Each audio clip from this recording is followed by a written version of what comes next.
for some training, some late night training. Let's get it popping.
climate in the world. There's part of the lights of Alex technically rather from building on networks. So it's safe to say we have someone who is completely dominating their sport. And is, like myself, traveling the world inside West Madness explosion in Norway because she challenged me to find her faulty man. The exciting thing though is that he's going to build it himself on a Flanders campus. And I also get to build him a wall because there's a bit of Oh, I think this is like in P16 or something. We're at a climbing centre called the Big Gecko in Manchester here in the UK, and we're going to build each other a custom bouldering wall to see what stream creation and what we're testing that it's finding each other. How are you doing? Good, good. Yeah, that's so we've got a blank canvas here, Yeah. and we are just going to pick the handles so we've got all different colours and all different colours like different hardness. So I think that's pretty fun. So we're going to build each other a wall that is knowable, but it's super tough. Yeah. So something you climb through is you come in just like build through walls and have fun like that. Yeah, it's become a profession now, being a center. Okay. It's sort of, it's also like an artistic side to it. So all these routes have been set out by most like professionals. Yeah. Like, And then they change them every like couple of months. that's fair. So where's all the bits put on the wall? We're gonna have to get them. They're downstairs. They're lit. Of course they brought them. So. Okay, so I got these bits. I mean, it didn't work for your cameraman. He's one leg. Cameraman's on front backbone. Right, get this bits in? Yeah, let's go. Let's do it. I am going to design like this, the hardest, literally the hardest climbing thing he's ever going to have done in his entire life. I don't think I'm going to be too much, to be honest. So it took a quick trip to the discovery where they, I guess, kept all the boulders. And I managed to pick out a few holes there and think, well, they actually moved it to this job. Right, I've pretty much got everything, I think. Go ahead. You can explore it all. I think so. I mean, because I think anything big you do is just so easy. Right. Yeah, that's pretty good. Just go ahead and back the wall, put out a massive climbing block. It's basically a giant modular height that will let us completely customize the wall, the random step out and step in. Pretty cool. Here we go. Makes it really easy things to make. Best thing is you want half and I have half roll. You can decide. You want right half or left half? Well, I definitely want this bit here. Yeah. Just it's the steepest bit, it's the tallest bit, it's got the best angles. And if you did that bit for me there, right, it's time to build the roots up. Let's get building this thing. So I'm trying to set something that will play to his strengths. And I know that it has really strong shoulders. And he's over quite a bit higher than the average climber. So I'm going to set something that is a little bit weak for me, but that is perfect for him.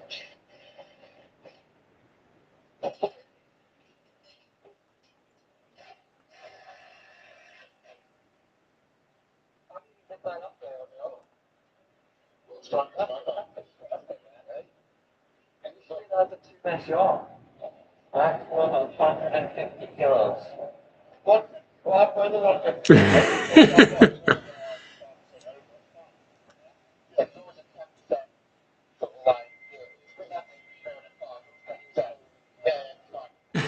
It's like the speed limit in the car.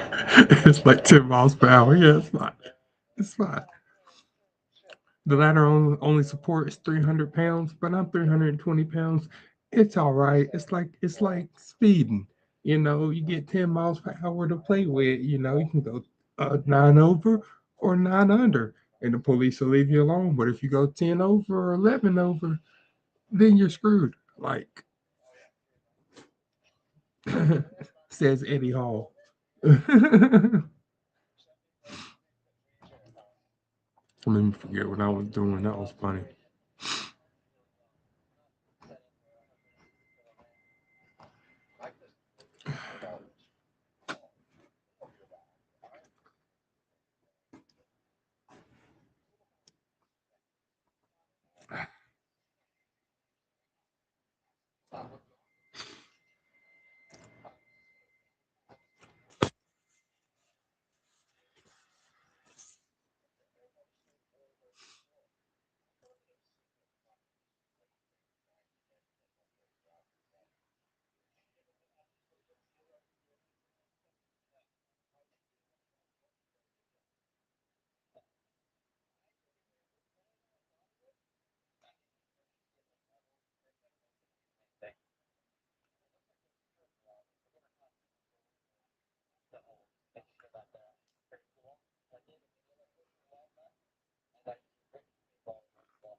time in minutes.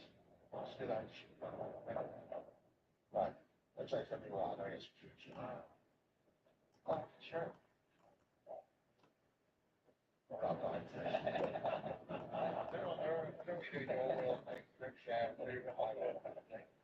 Share pizza. That's like asking to share my wife.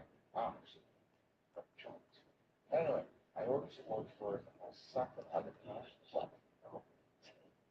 I was quite just I mean, in all fairness, I think that we put it about 3 holes on the board. Looks like one of the works to have my artwork.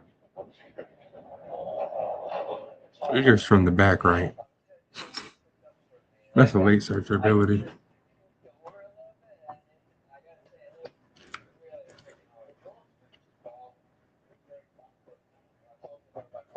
It's like capitalizing.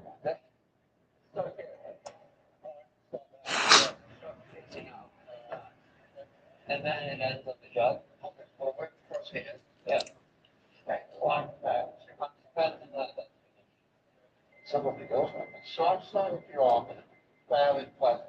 Well, I don't know. I mean, I would have set a block right here. Did you do that? Yeah, then it's like even worse than it would have been. What the hell? You have to put cross? Uh-huh. That's what you thought. That's what I thought. This one down And then what the hell? Then it's like, no, it's nothing. And then it's like it's suicidal afterwards too. Like you have to jump there. I'm going to go from where you are here, jump, and go off up there. and if you miss that, you're gonna do like the backflip and land. Right, so I've got a handicap on that, right? So you've got the hang on that. Okay. 2 minutes. 2 minutes. And Okay. at the end, I've got 5 one-arm pulls. I don't think I'm even gonna get there, so that's not gonna be an issue. But I have been so nice with you on this. This is negative. I feel like it could have been a lot worse. I think this is like in the 16 or something. It's not like that'd been from the highest to the high. I actually think that. Say one like this. Yeah. Right. So I'm going to give you one piece to add yourself. Okay. Add it anywhere on the wall. Well, I'm just gonna find Dave's jug. So it's a bit like phone a friend. Phone a friend, So you okay. get halfway through, fail, phone a friend, yeah, next block. Yeah. Right. That's all you get. Can I take off the hole?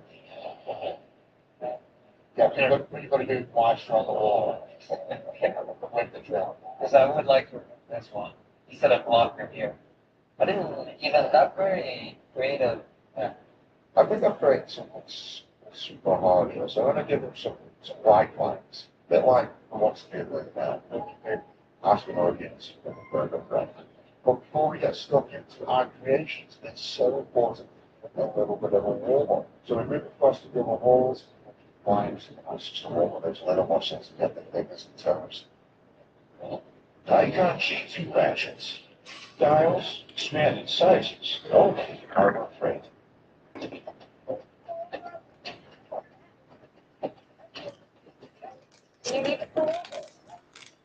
Yeah, you're pulling over.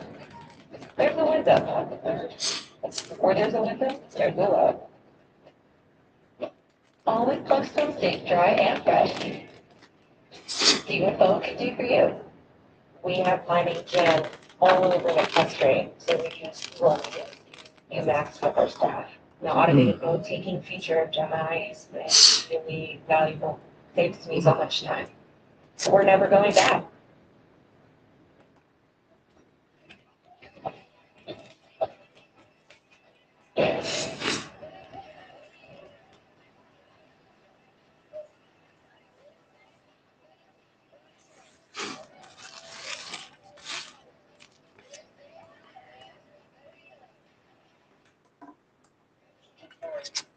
All the rules come to mind.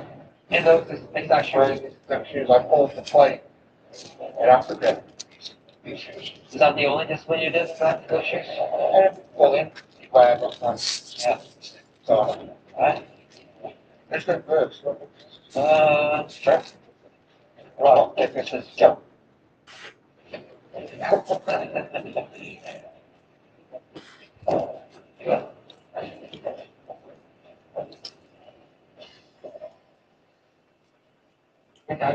From that angle, so what did you know, what did you realize everything's slightly honestly. Okay, so kind of start here. Right. Where we call it. You have the right idea, starting things out is, right. This is all start. Yeah.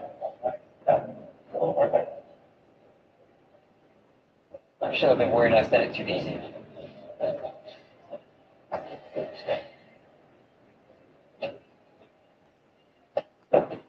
Yeah. Yeah.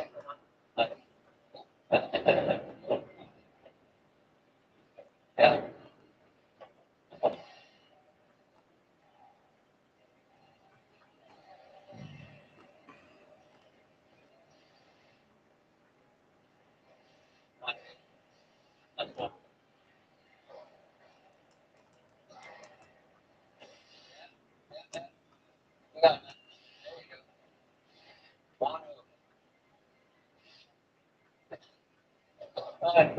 Of course, yeah, good job. I underestimated you. That's very well. So what do we do now? Like football? Probably like a V3, V4. So that's impressive that you flashed that. That's it, like this. Yeah, hell, sorry, yeah. Yeah. Maybe taking this blocker off, make it feel just a tiny bit easier. I still think it's like impossible, but we're right here. But no, I am impressed that you made maybe not a piece of art, but pretty close. All right. Oh my god. Oh my god.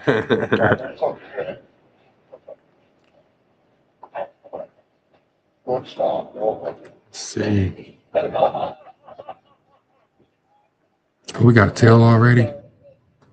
When did we get? Okay, I mean that helps. That works. I just didn't see that. I somehow missed that when we got a tail. Even though I've been looking at my screen, I somehow missed us getting tail.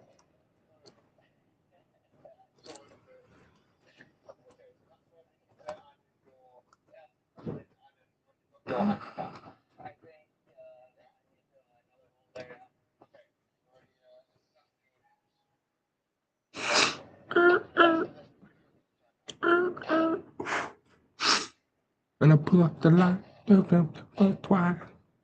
Busting at the belly line. I took a hit. I took a hit with the box. Yeah, yeah. I took a hit with the line. I took a hit with the box. Yeah, yeah. Pull up the whole damn city and get lazy. I got the mojo swing. I swing like the baby. Fuck that nigga. So cash out.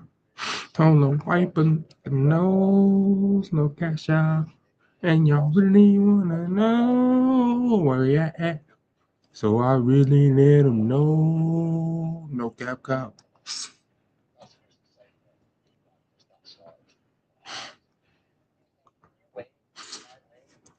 Y'all can catch me out back in my bulletproof Cadillac. I've been proving like the president. Gotta move smarter, gotta move harder. Ain't got no top open. I ain't JFK yet in it. Dallas.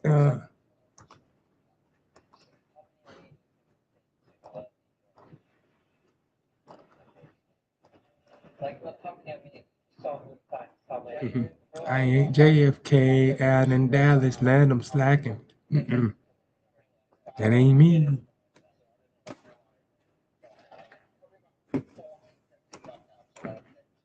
Right. But then, I learned from the past, no presidents. Seen them dudes get capped. Ain't no way I'm about to.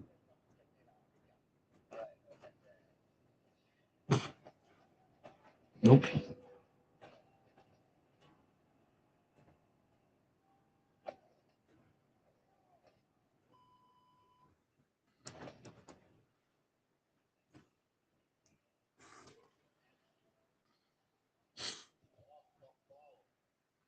I ain't got enough skills for tail.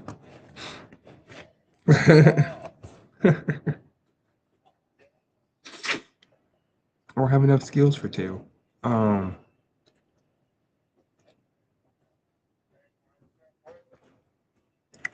and we're not doing medium no more.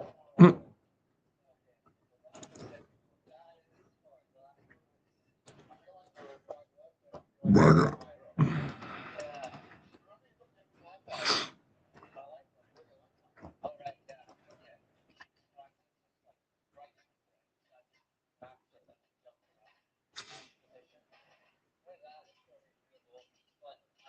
I think it is like around the 90.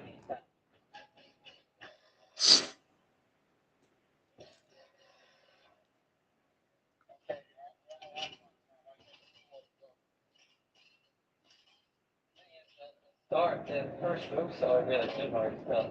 Well, you did it. Yeah, I did it. I just have to be able to do it again. Like that, putting the foot up across the. Really hard. Oh, I was too nice to do that. Yeah. I'll do it in your cross if you want. Touch it. Wait, yeah. Theo. Can't have sport right now. No, well, there's the sport mode. Yeah, there you go. The heel. Oh, Heel, right, not right. that. Can't do that.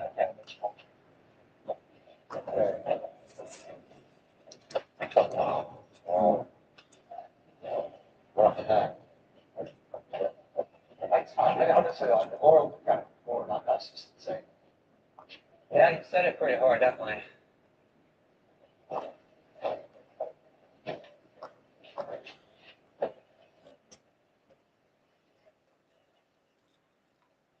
What was your first mistake? You let Eddie Hall build anything for you that you got to climb.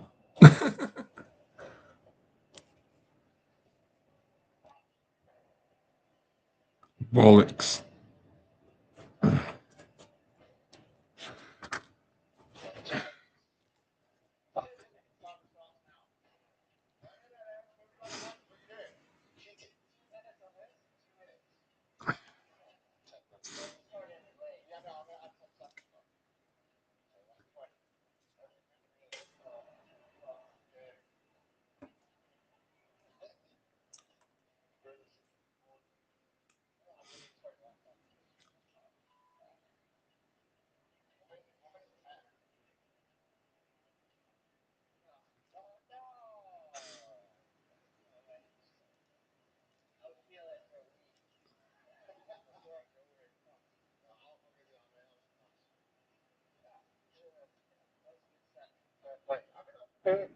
That was perfect. Absolutely perfect. I need like 4 or 5 tracks. Mine was too easy. I am absolutely amazed at Magnus made that possible, even though I gave him 5 lines. That was still an insane feat. I don't think guys back home can appreciate those little, hey, all the things I put around the mark. You can literally just about get to get tips on them. So you better like to Magnus. That is genuinely amazing. I do feel like you underestimated my climbing wall, but as I say, it's not as far. That's a good video. And now there's Yeah. one more thing that my question is before we finish this video. The same one. How can an insight indica help us deliver reliable energy to millions? Aramco, an integrated energy and chemicals company. Man, I need to, you know what? I need to start entering some competitions for powerlifting.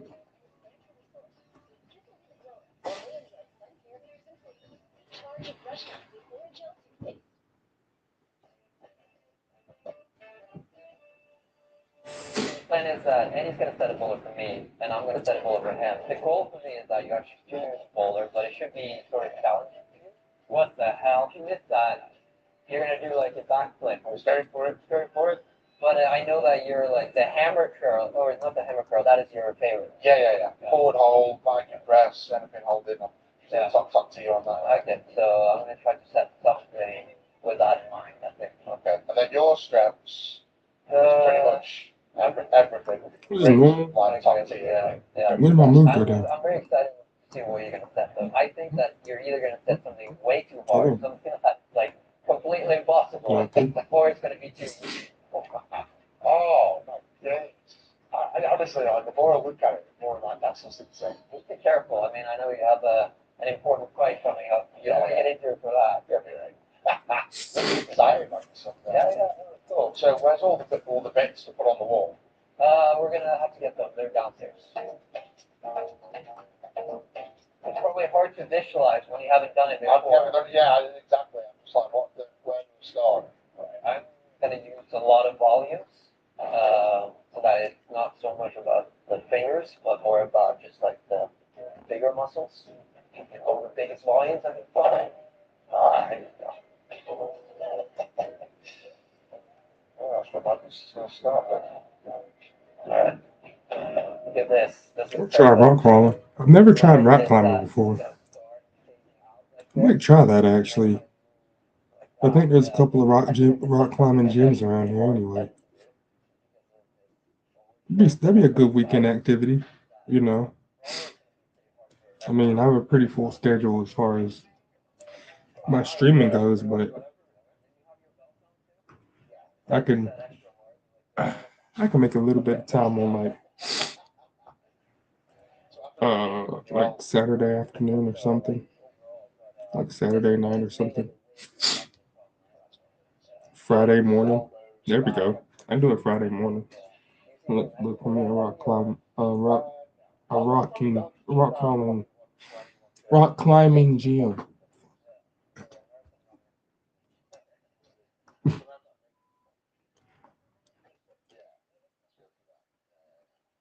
So you're gonna set with volumes as well. Yeah. They're actually hard to put on the wall. You have to put them high up. Like you need to put them with the ladder.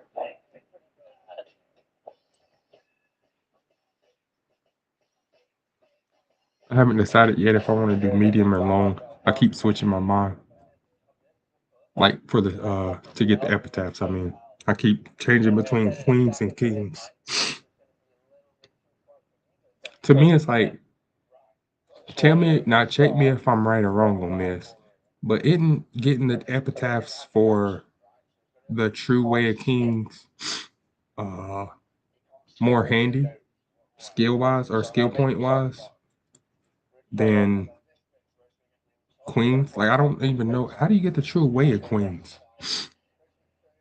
I think I've got it once.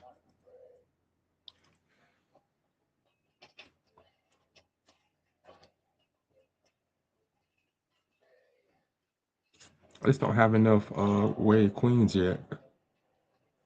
I think you have to have you have to have no. I know what it is. I have to have two characters that I'm using to build this character. My parents have to both be true way of queens or way of queens. You got to put them together, and then you get succession of queens, and then true way of queens. I'm using two. Okay.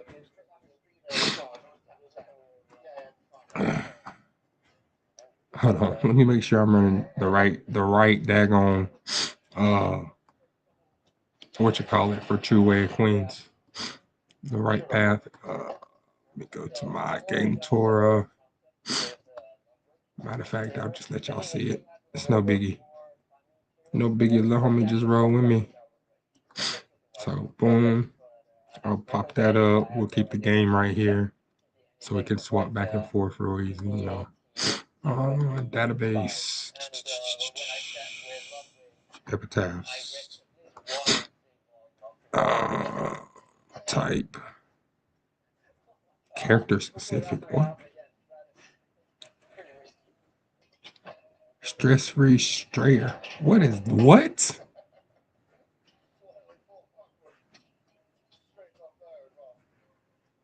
Measure bright. Carrying the Measuro name. So I can just use the Measuros, train them with each other. So that's all. See, we got a new one. Way of Steel. You and Mateki. Keita on Black has her own? What? Oh, yeah. I get that one all the time. Stormy Frontrunner. What? Measure Palmer. Talent Tanks Time. Generation King.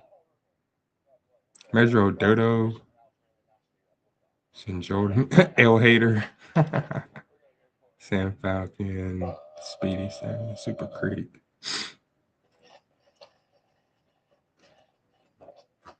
Ah, that's too much. That's too much to look through. Scenario specific. Track Blazer. Here we go. Track Blazer. Here we go.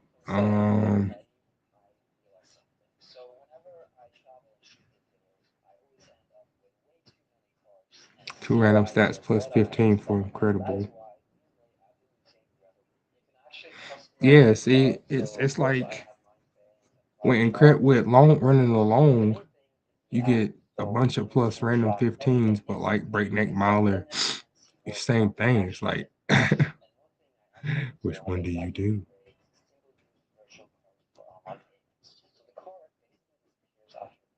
Which is really nice when you're ordering random stuff online and don't fully trust the website. It's also very handy when you're traveling a lot like I am because you can use it pretty much anywhere and you can also hold different currencies directly in the app. If you want to try it out for yourself, you can sign up, spend, and get $40 to get started. Here we go. Definitely. See, these are the ones I normally get.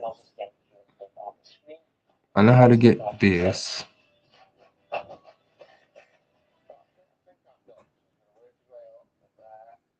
See, Okusho, Japanese oaks, and Shukasho.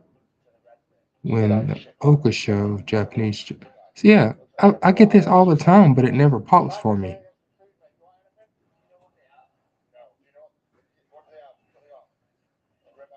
See, True Way in Queens. Inherent memories from a parent that won the Okusho. Yeah, see? Ball been undefeated and then win it herself. Stealing mentality.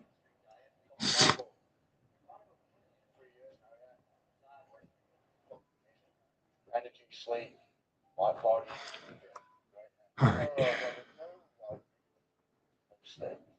Just eggs, meat-free sausages. Oreo pizza. No, but we're in a climate change, so you have to eat pizza in there. That's what you. Yeah, well, sure. I'm not about this. Your will thing, food my will, okay? Okay. No, order meat-free sausage.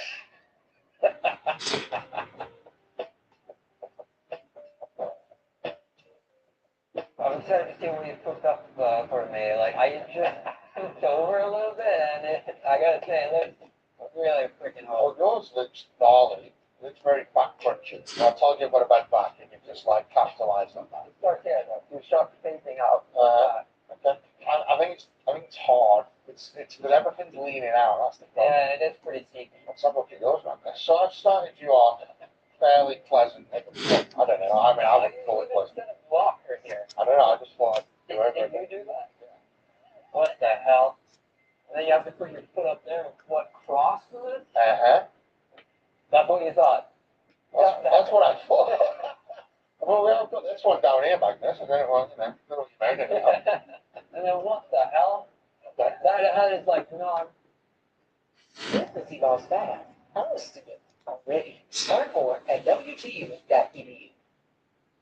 Popeye's $5 base, then you can get this, or this, or this, or this. No one's stopping you from getting them all. Now there's champion. Man, there's so much to remember. Bowlers, 1 being the easiest, 33 being the hardest. Leave it 10 per bowler with points decreasing for each ball. Oh, and only your 10 hardest bowlers will count. Out of the 100 competitors that were there, they only took 6 people to the finals. So to make it, I really had to win by 8. Alright, Doctor, exhibition is done in Boulderfest, which is a conference hosted by Boulder Projects, one of the biggest gym chains in the US, and also have a really good collaboration with them and my clothing brand Umna. So if you want to get some Umna stuff, you should go and check out Boulder Projects. Also, I should mention that Umna has a new YouTube channel, so if you haven't checked that out, go and check it out. So After actually, watching the stadium. those epitaphs, the True Way of Queens and True Way of Kings, has nothing to do with these first two races. Just putting that out there. But the Triple TR, on the other hand, It says here that Hmm. white is up to E10, and then they have like a turquoise color that is E11 plus. They said like three turquoise bowlers, so there's gonna be two bowlers harder than E11, which is really hard. So yeah, the level, yeah, we'll just have to wait and see, I guess. But let's warm up, I guess. So as I started to warm up, looking around, the vibe is pretty tense, with everyone kind of secretly sizing each other up, looking I gotta around, use trying the to figure out bathroom. who's strong, who's confident, who's maybe a little bit nervous. Stomach hurt And and tight use the even though bathroom. I haven't competed in anything this big, So and just give me a minute, guys. it felt like Yeah, I'm gonna let y'all watch this G1 while I go use the bathroom. I don't know why my stomach is hurt right now. It's crazy. Because it was fine when I put my daughter to bed. Unless she put me to bed. And then I woke up.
All right.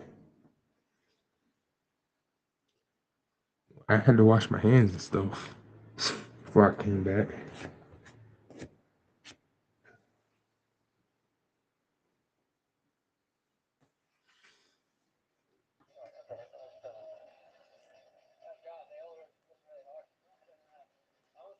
Start on something really easy, but it doesn't look like anything is really. Oh, that looks maybe alright. It was number 12. I didn't think I was going to be nervous at all, but I do feel a little bit of nerves. You know, it's like for some weird reason. It's not really any reason for me to feel nervous, but it's always like the pressure of wanting to perform. You know. All right.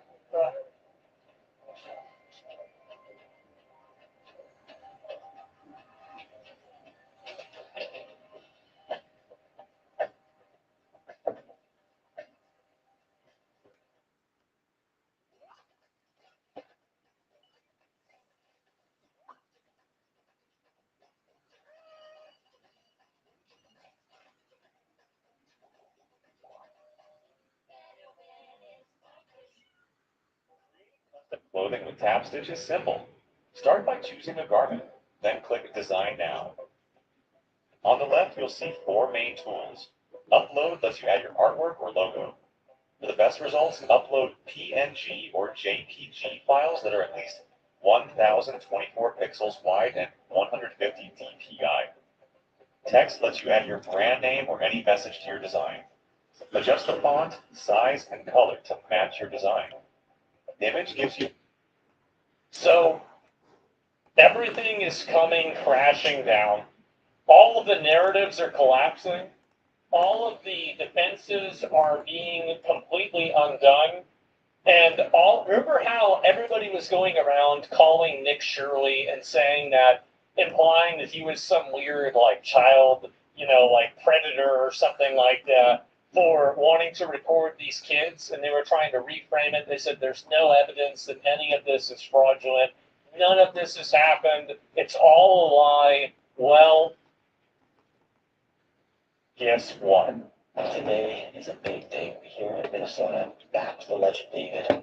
Today's a big day because today here in Minnesota, over 10 people are being charged for fraud that they have committed here inside the state of Minnesota. And a few of you are being charged with autism and daycare, childcare fraud.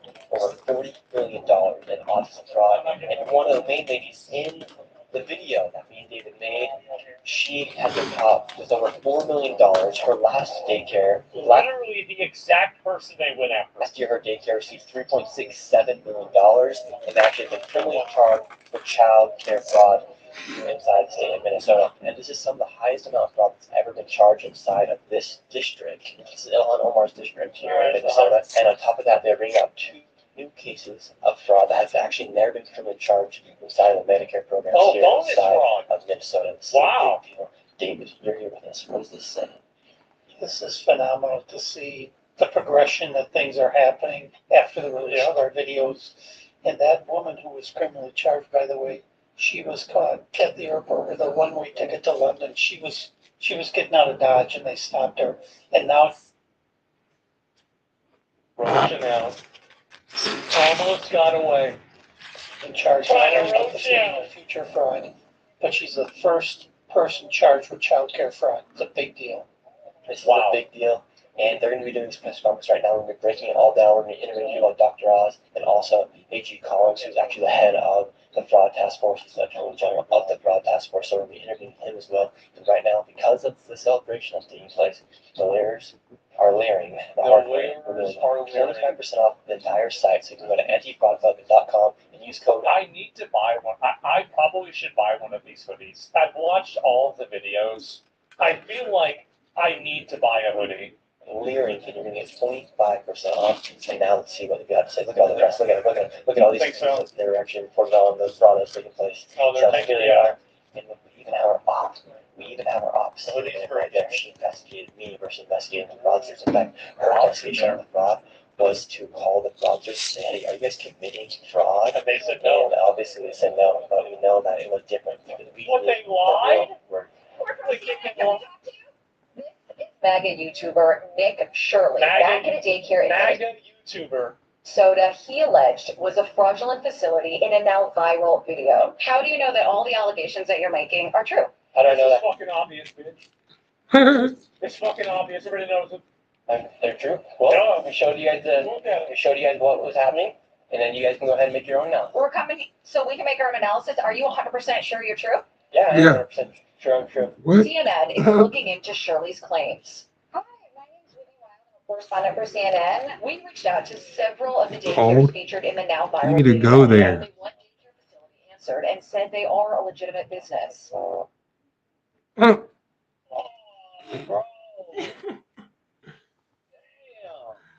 And now it's spread throughout the entire country, not just the US. We've heard from people Case from New closed. Zealand, Australia, Sweden, Japan, everywhere. They're finding the same. I'm so mad that Trump doesn't go after these media companies more. I think he should. They're so obviously biased, and they're trying to protect literal criminals. It's so annoying. These two people right here, we did the dirty work that all these people are supposed to do, but they didn't. Yeah, we did it. Now let's see what they have to say. Today, we are announcing criminal charges against 15 defendants in Minnesota for fraud schemes that targeted over 90 million in taxpayer dollars. Our cases today involve 7 different state-managed Medicaid programs that have been systematically pilfered by fraudsters who treated Minnesota-run programs as their personal piggy bank. One defendant is charged with defrauding the Integrated Community Supports Medicaid program. One patient was supposed to be receiving 24-hour care through this program, but he was actually being serviced by a fraudster and Wow. received no services. Fraudster let a patient die and kept building. Patient was later found dead. Yeah. Meanwhile, the architect of this fraud scheme was billing Medicaid as if he was Embarrassing. providing care to this patient. The defendant even submitted a claim of over $400 for services he never provided the day before this man died. Today's event represents the largest exit fraud operation in history. So far. So they just went in and they announced all the fraud cases. I hear this is the biggest honest fraud that's ever been exposed in Minnesota and I think potentially in the country. Think about this. Think about how much Nick Shirley was able to uncover. And think about the fact that Nick Shirley doesn't have any of the levers, buttons, and tools that the FBI or anybody in the government has access to, and he doesn't have a formal education or background in fraud analysis or accounting. Think about how bad it really is. This is literally just a random guy that's like, this looks kind of weird. And well, my point is, it's not to like downplay him. My point is that imagine how much of this is really going on by people that aren't functionally retarded. We're talking about billions of dollars that are getting pissed down the drain in order for these scammers to make money. It's outrageous how bad it is. So Robert Kennedy showed this graph. It was all normal. In other words, the body relationship. No, it's just fine. Like that's And yeah, the Biden administration let it happen. That's how that's so they can fund bringing in new voters. That's why they do it. without all the fraud. All right, David. So you just had the largest autism fraud bust in American history. Future Learning Center. So they received $3.67 million. She's now been charged. What's your overall thoughts on what you just heard? So this is the beginning.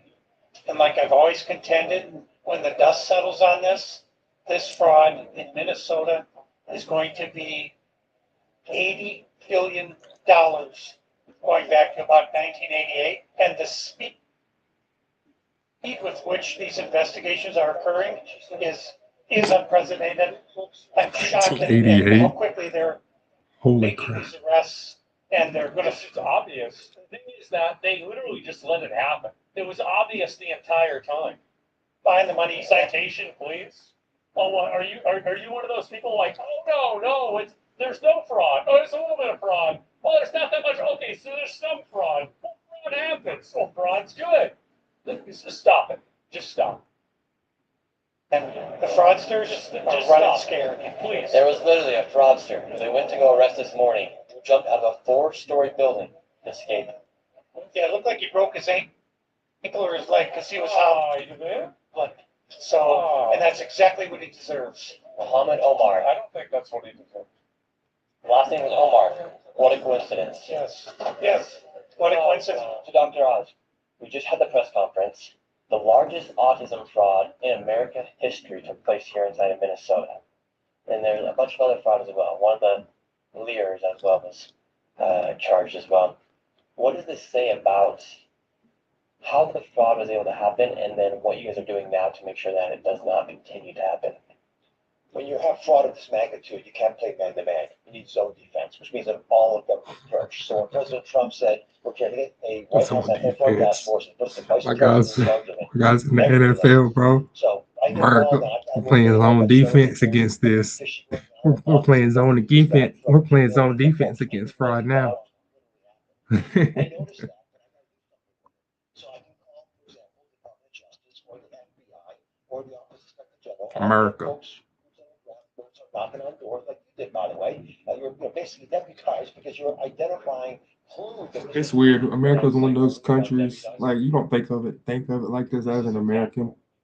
But America's one of those countries where the rest of the world looks at America and all they see is cowboys and like these way leftist, like what they consider terrorists, like terror cells living in America. And then behind that, or on top of that, you have this whole generation of Americans that are just like, call this. We don't like this. We don't want this in the country. We don't want a bunch of fraud. We don't want the terrorists. We don't want a bunch of illegal immigrants living in the country that's just jacking up the prices on everything and for everyone, including your rent that's affecting you directly, your rent, your medical expenses, your Medicare costs, your medical care costs, the cost of your insurance is going up. I'm sure you've noticed over the past couple years. Cost of gas, I'm sure everybody's noticed. Food, everybody's noticed. Like all that is coming from the same systemic issue, and that's well, uh, things like the quality learning centers in Minnesota, or various types of other fraud just happening. Child endangerment fraud, just you know, all that stuff. It's been happening in America for a while, but our generation just finally said, screw it, we're not doing this anymore. We don't like this. Why does this keep happening? Okay, now it's time to get to the bottom of it. And once we get to the bottom of it, the ones that are doing it, we are gonna hold accountable. And the ones that are diluting children's minds, we're also gonna hold them accountable for what they're teaching. Because you can't say it's not your fault. If you teach a child in your class for a whole entire year, and then they end up going from a normal child that likes being a boy or a girl to a child that doesn't know what they are, disruptive, seems like they have ADHD and ADD and all these different medical things.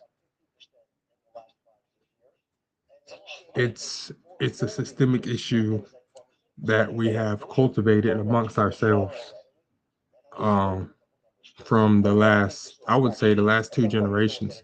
It started with our parents' generation.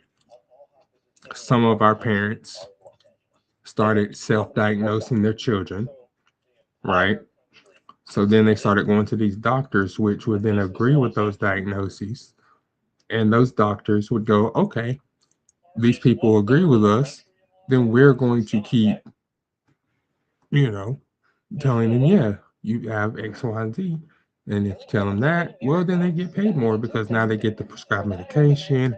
and set up other doctor's appointments, and now they've got you on the hook for years and years and years, at least the next 15 years, if you actually agree with this stuff, when there's actually nothing wrong with your child.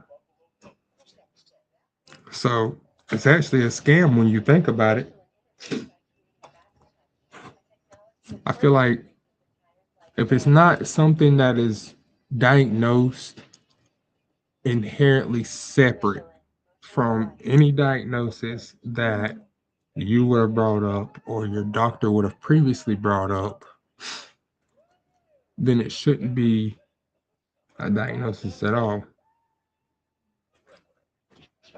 Because it should be something that your doctor would notice on their own by the age of 10. If they have, you know, epilepsy or cerebral palsy or, you know, a mental disability, they're going to know by the time that they're 10 because at the age of 10, their growing blocks would have changed if they had some kind of abnormality, like autism. If you actually had autism and a readable level of autism, not level one autism, where you're like highly functional in society, blase, blase, like that's just a normal person. Like, that's just a normal person, you know? I know a lot of people with quote unquote autism. Um, and yeah, they actually have autism, but it's a really, really, really light version of autism. And when I say light version, like when you talk to them, I mean, I didn't know they had autism at all. You see what I'm saying?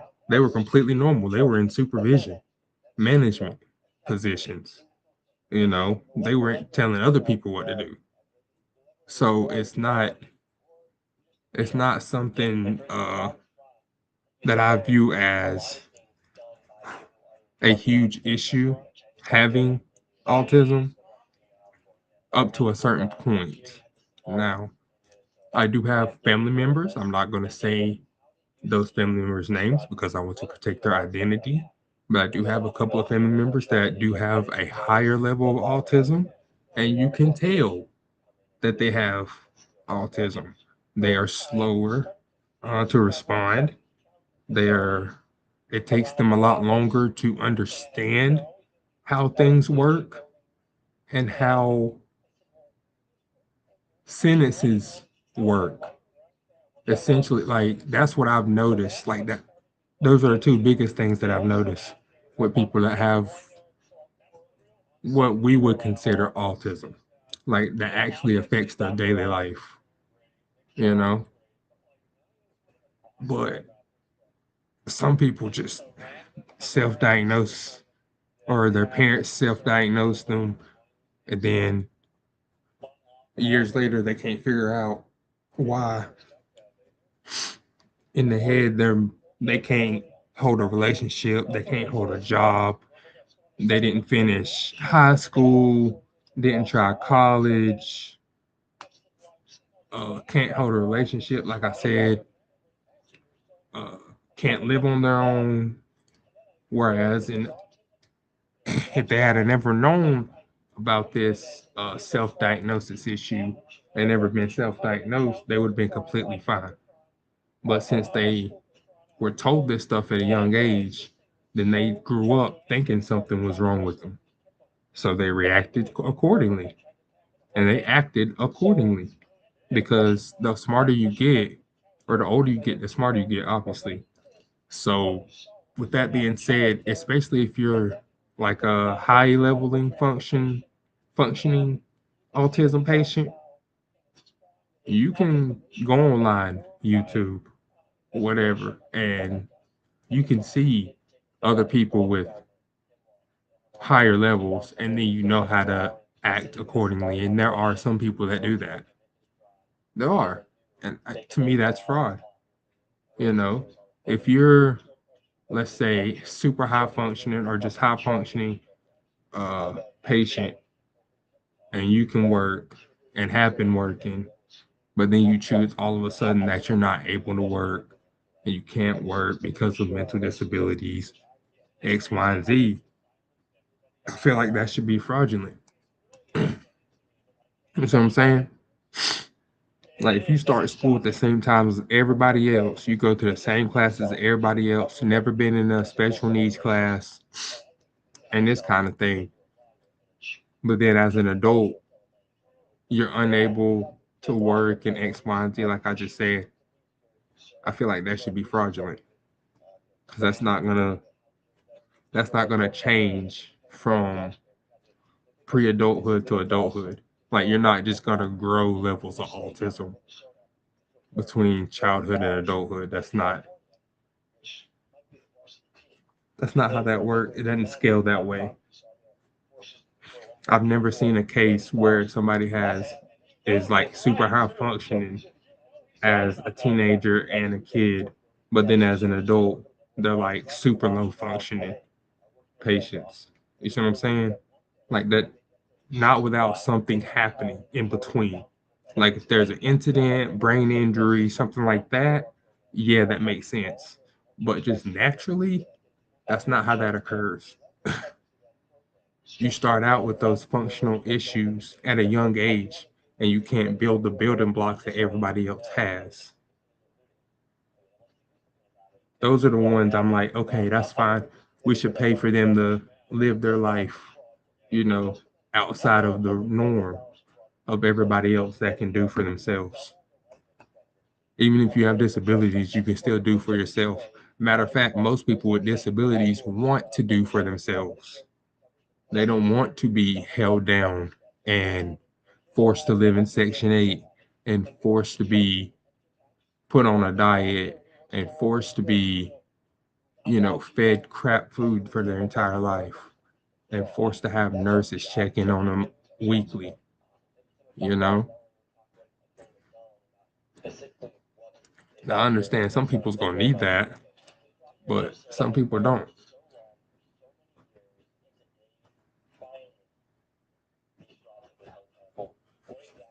Get these sponsors on today is what else? That's all I'm saying. If you can get up and work, do it. Do it as long as you can until your body stops. Well, not stops, but until your body says, no, you can't do this anymore. I mean, that's what I'm doing. I got scoliosis, epilepsy, and cerebral palsy. And I'm working right now. I've been working at the same job for the last 10 years at UPS, the warehouse. I'm not a driver. I'm not a driver because, well, I chose not to be a driver because of my epilepsy. I just made a smart decision because the thing with being a driver is one, your company liable, right? Your company's liable. And then you're liable on top of that. So it's like a double whammy if you get in an accident. And then on top of that, like if you get in an accident, you get suspended from driving for like 3 months or something. Yeah. So I don't want to be out there on the road, just be driving, all of a sudden just have a seizure and, you know, in somebody's life. Don't want to do that, right? Obviously, that's not a good idea. So that's what I choose. I just choose not to do it.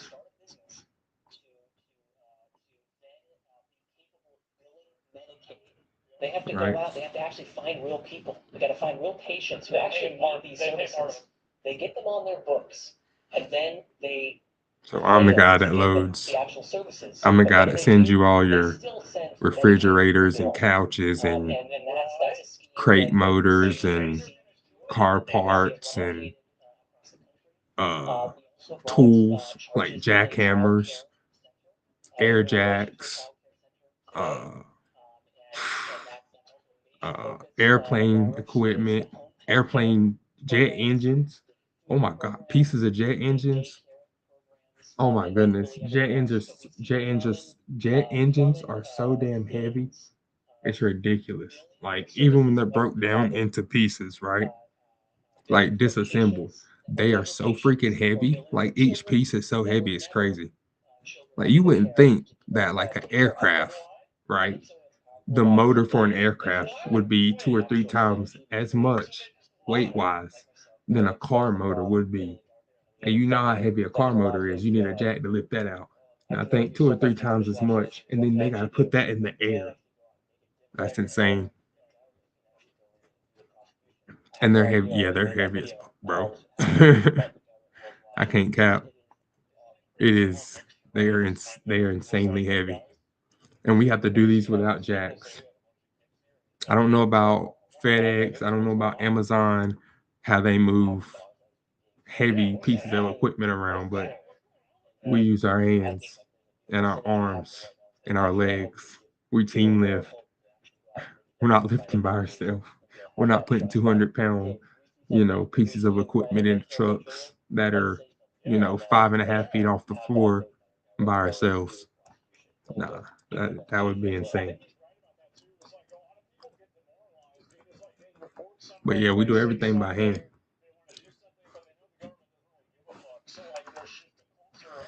That's why it's like, most UPS employees that you'll meet will be in relatively good shape, if not really, really good shape. And if you know somebody that never has worked for UPS or a company like that, and then goes into that company after a year, you can tell. You'll be like, man, you got skinnier, you lost weight, you put on some muscle. Well, there's a reason for that. We lift a bunch of heavy shit all day, 5, 6 hours a day. That's why I don't go to the gym. I don't see the point in going to lift, gym weight after lifting dead weight all day. Dead weight is more of an effective way to build muscle than gym weight is. Gym weight is known as fake weight. That's why they call it fake weight. Because you can cheese the numbers in the gym. You can put 5 plates on, but that don't mean it's really gonna equal, 5 100-pound plates. It's not gonna equal 500 pounds. 1,000 pounds. It's not gonna add up to be that. It's gonna be something else. And they put it on the scale. It's like I think 1,000 pounds on the bar ends up being, let's say the bar is a 65 pounds by itself. If it's a 65-pound bar, maybe it's an 85-pound bar. Let's do 85-pound bar for 1,000 pounds, right? So 1,085 pounds, and you put that on the scale, that'd probably be 1,025.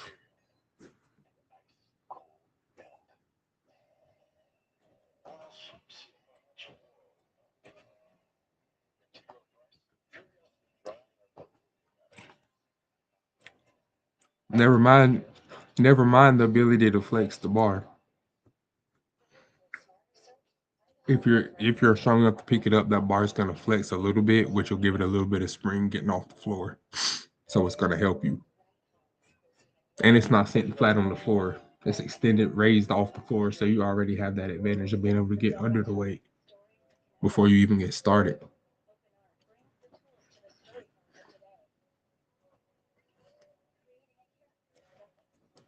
That's why I like watching those guys that do like the world giants competitions and stuff like that because they move weight that's not conventional most of the time. So I wouldn't necessarily say it's all 100% real weight, but it's like 99% because they still use plates on a lot of these exercises. You know, they still use plates. So 99%. So when I say like, Bjorkson or Brian Shaw or the Beast or somebody like that lifting and doing these competitions, I'm like, okay, that's like 99.9% like real, if not 100%. Like the Thor's hammer, that one's 100%. dead weight. They casted that, so that's super solid. There's no flex or play in that. The log lift, that one is like I would say that one's one of those 99% ones because the log itself is already like 700 pounds, and then they put plates on the end. So, you know,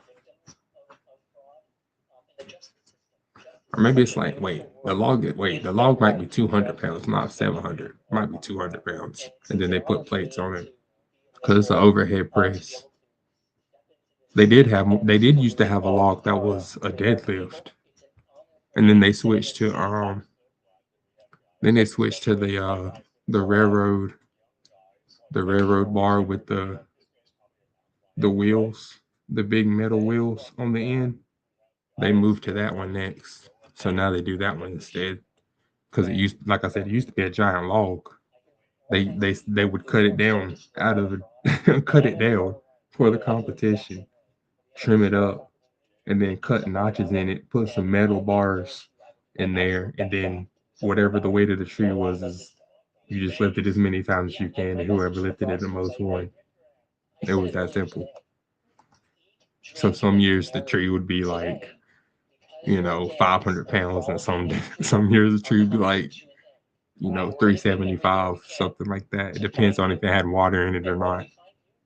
But I like that because it was completely dead weight. It was 100% real.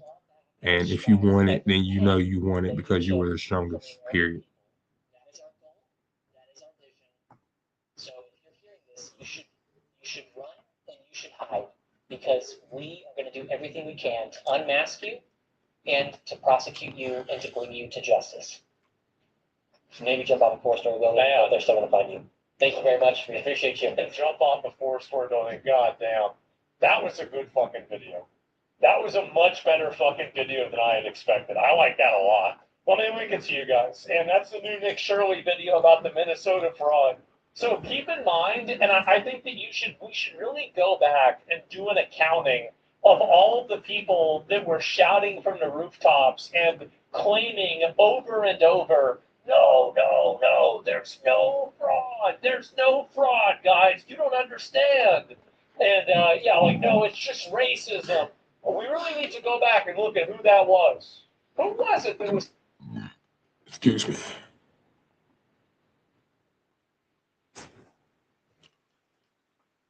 A while back, I turned this 1997 Nissan Hardbody into a badass budget drift truck for $1,100. And then I promptly blew the engine up because I starved for oil doing donuts. In this video, I'm going to do my best to recoup as much money as I can from this failed drift truck to reinvest it into a better drift truck that we can do donuts in for longer. And if that doesn't sound like a damn good time, I don't know what does. So let's get to work. After the original video of Tuck, I had so much fun, I was thinking, I'll engine swap it, I'll put a V8 in it or something crazy. And then I realized that it's not worth that time or effort. So I put it on order for $600.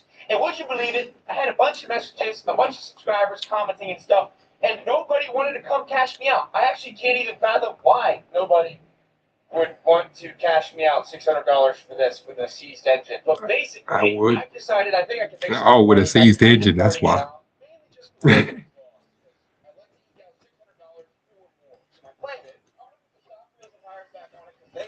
No. That, and I had a couple people interested in some miscellaneous trim and stuff, so hopefully we can eke out a little money there too. So I'm gonna get started yanking off parts and making that money, buddy. Oh, Tuck, I might miss you a little bit, but not too much. Ironically enough, I think these 615.5 Chevy wheels with brand new tires are worth almost as much as the rolling chassis. Hey, J-Man, you want to help me clean these up? Huh? Thanks. Now, the only other really valuable thing on this truck would be the manual conversion. And if I had a lot of time, I would yank out the transmission and drive shaft pedals and all that, and I'll probably sell them for like $500. It should be great, but I just don't have time.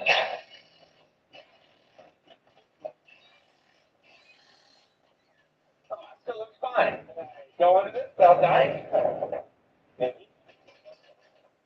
Yeah, I trust my wife with that.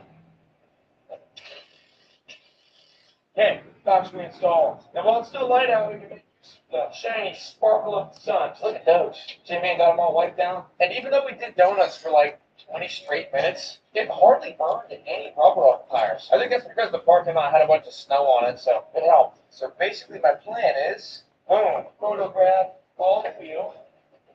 I'm pretty confident I can sell these for $400 because you'd be paying close to that for the rims alone to buy new, and they're pretty close to new looking. Apparently, it's really hard to find a clean manual transmission steering column cover for these trucks because I had a guy hit me up and say he'd give me $100 for this one, and I said, sure, let me pull it out.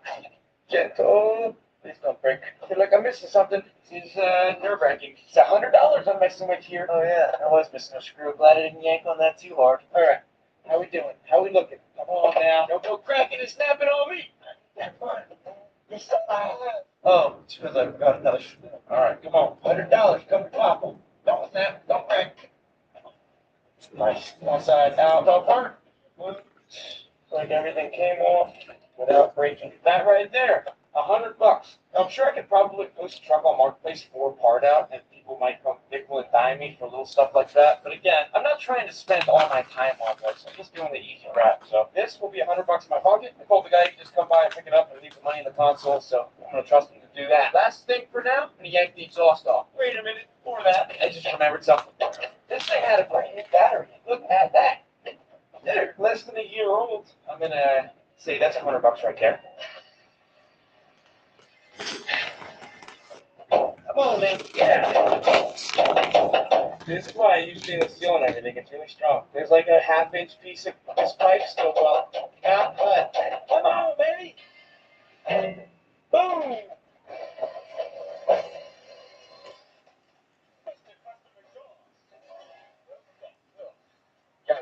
That's what happens when you only drive a truck in the salt and then let it sit outside for 2 months. Hey, I was just looking for, something to clean that exhaust off. And look, brand new Parker lights in the box. Gotta be like $20 right there.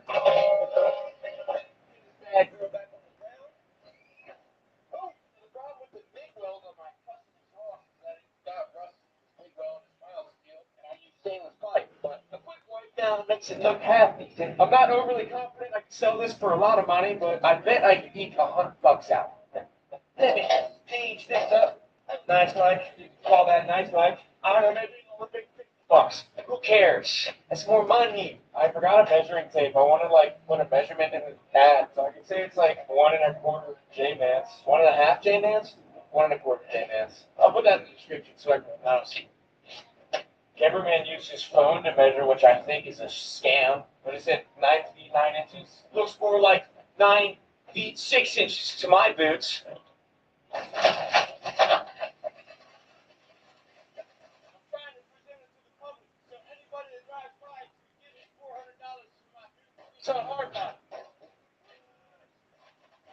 A few moments later. All right, it's 2 days later. I'm making my first tuck sale. Out of everything I listed, the wheels, the exhaust, the truck itself, I'm selling the marker lights first for $20. So that's $20 that'll be in my pocket. Hopefully the guy actually shows and gives me $20 whole dollars. All right, 5 minutes later, I'm 20 smackers richer.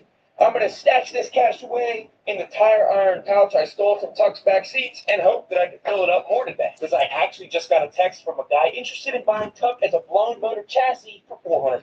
So hopefully in about 2 hours I make $400 more, and today is an absolute win. I'll talk to you then. And we've got a buyer with a U-Haul dolly. Goodbye, Tuck. Riding on a U-Haul trailer. Hello? Who's this? Yeah, this is she. Yeah, that's right. Boom, you saw that last clip, right? I sold Tuck as a blown motor rolling chassis for $400. And then today, we sold the exhaust for another $100. That's a total of $520 recouped from my blown up, wrecked, rusted drift truck. And the best part is, I still have the wheels and some trim to sell as well. And if I sell them all for full price, I could have $1,000 plus towards my next strip truck project, which would be perfect. So hopefully, I keep on selling. A couple days later, I sold that steering column chip for 100 smackers. So add that to the pouch. Look at all that cash, dude. When I just hold it in a big messy bundle, it looks like a ton of money. And I still have the wheels. So hopefully I sell those very soon, and then we can start looking for a trip truck project. Now, multiple weeks later, later, I think I'm finally selling this deal. That's a really, really long time, but someone's there to meet me in a couple minutes. Hopefully I get 300 more bucks. And then I can find my next vehicle. Just like that, we're all sold out. 700, 800, 900. That right there, we're bankroll. $920 is all I was able to get for all those parts. I had to drop a couple prices because a lot of them were sitting on marketplace forever, but 920 is a hell of a lot more than the 400 or 500 I was going to get for the truck as a complete blown engine wrecked pilot. So I'm going to take this $920 and probably some other cash, and we're going to find another culprit to turn into the perfect budget drift car. And I guess I'll talk to you when I find one. Big steak, though. Dude, something awesome just happened. We're sitting down trying to discuss the perfect drift car, and I pulled Marketplace out of my phone, and I found literally the perfect candidate just listed for a very, very good deal. Now, I've got 920 in this pouch, and I'm going to have to add about 1,100 more. But the way I see it, this is an investment in some fun that we're about to have, and we have to leave right now to secure this deal because 50 other people want to buy it at the same time. So let's hit the road, because we got the perfect drift car to buy. The transport vehicle of choice is Big Papa. If you want to learn about Big Papa, well, you're going to have to get on that Patreon, son. Hop in.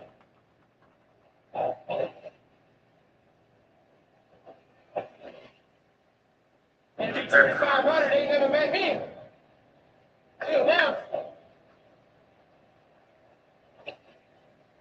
Oh, so passing on my black ball. Now, for this video, I was really hoping to settle on maybe a V6 Mustang or a V6 Ford Ranger, another kind of American vehicle that had a little bit more power than talk. When this popped up on Marketplace, literally, first thing in my feed, it was like the car gods knew I needed the perfect drift car candidate. And this is not a vehicle I want. I'll say it right now. I've never overly loved these. I've driven a few. They are fun, but I've never gone out of my way to buy one. Not once.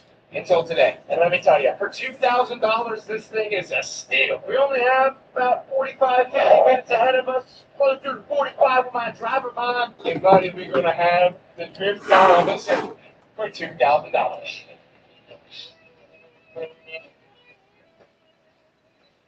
We're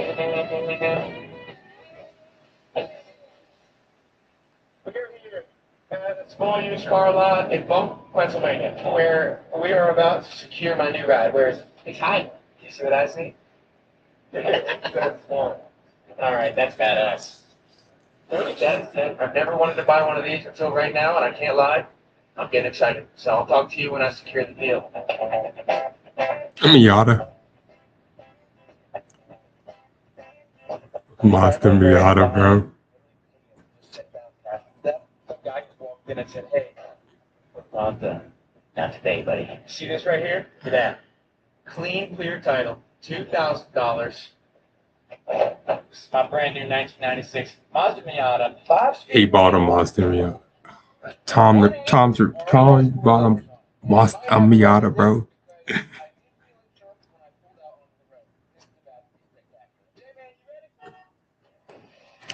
Oh, he bought a truck too. Okay.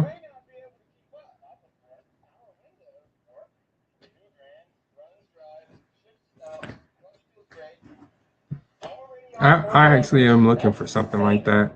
A Mazda Miata or something like that for like 2 or 3 grand. Get rid of my 20 grand family vehicle. That's not worth the crap.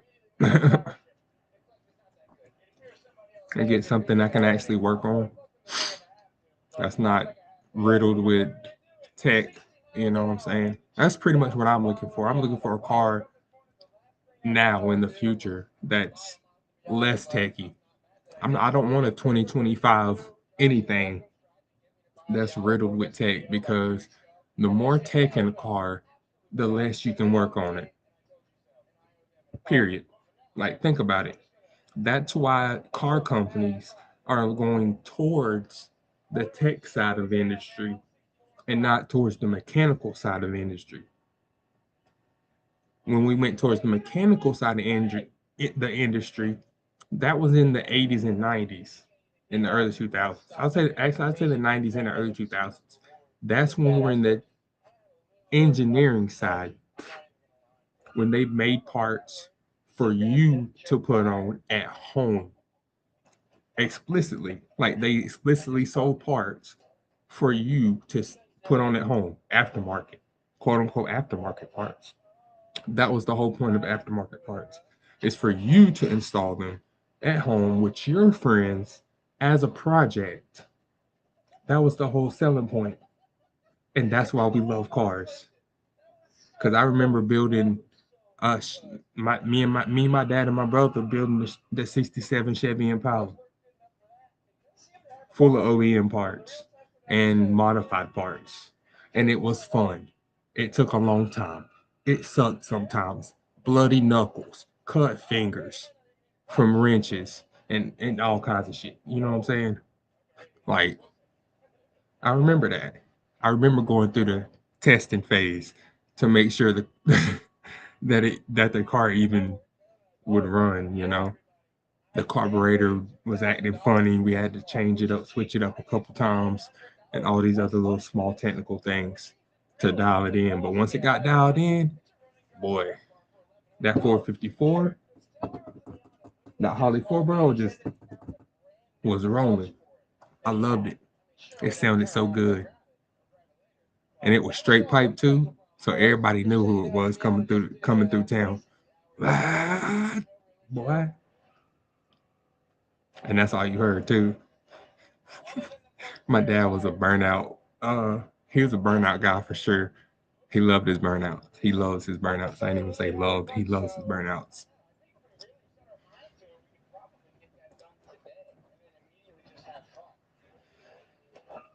I just keep getting dang, bro. Okay, Instagram, go away. Jesus.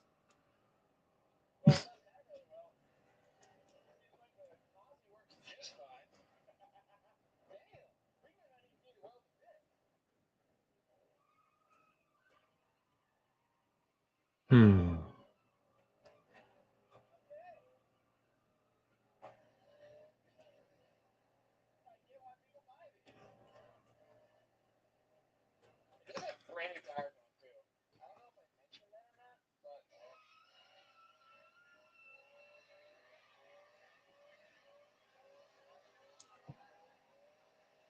Bro.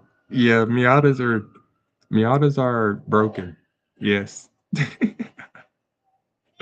For as little horsepower as Miatas have, they are broken. Okay? You can drift them like stock. This is stock. I've seen this. You can drift them. You don't need to lock the diff. They burn out like crazy for no reason at all. You can drag race them. You can circuit race them. Like I thought about I thought about getting one in Forza just to prove a point. I thought about getting one in Forza and using it for everything just to prove a point because you can run it off road. Everybody's seen it, right? Off road Miatas. You got drift Miatas. Everybody's seen those. You've seen circuit Miatas. They got whole entire series just for Miatas for racing circuits. Drag racing Miatas. Y'all seen that. Like, y'all seen, obviously, you've seen the drift Miatas. Like, where have you not seen Miatas in the race space? They're like the lowest tier professional racing, but they're probably the funnest. Not gonna cap. Like watching them race, I'd rather watch Miata's race over F1 cars race because with Miatas, it's like anything can happen at any time. Somebody in second to last can end up in third place by the end of a lap. Whereas in F1, it's like, oh man, they made a mistake. Okay, they lost 2/10 of a second, but they're still gonna win. Like, ooh, you know, it's not as exciting.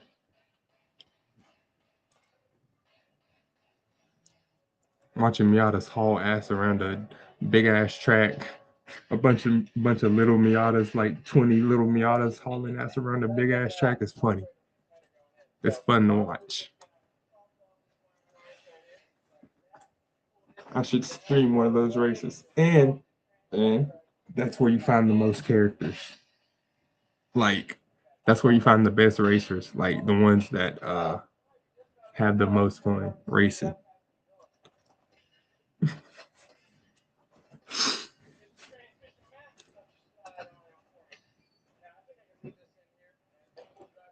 Because it's probably the safest racing, honestly. Also, it's the safest racing as well. You're going the lowest speeds. You know, you got roll bars, you got roll cage, all the safety spec stuff.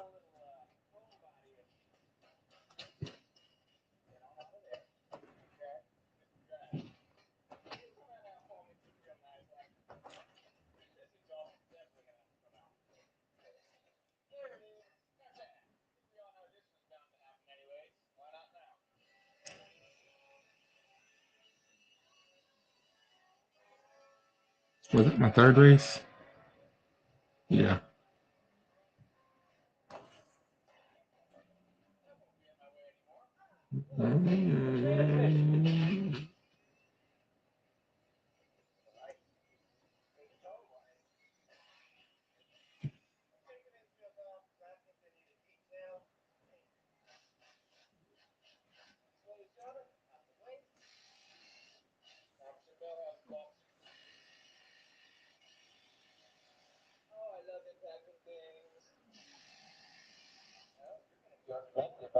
There it is. Come on. Yeah, come on out. I ain't stressing you none, big girl. Because I've already attained them navigator. There's no reason to. What'd you move down for? You got outbreak? No.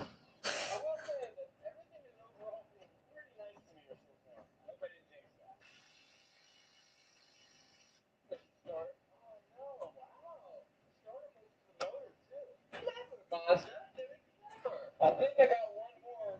Bad girl's coming out. There it is. I don't need to race the Armakini.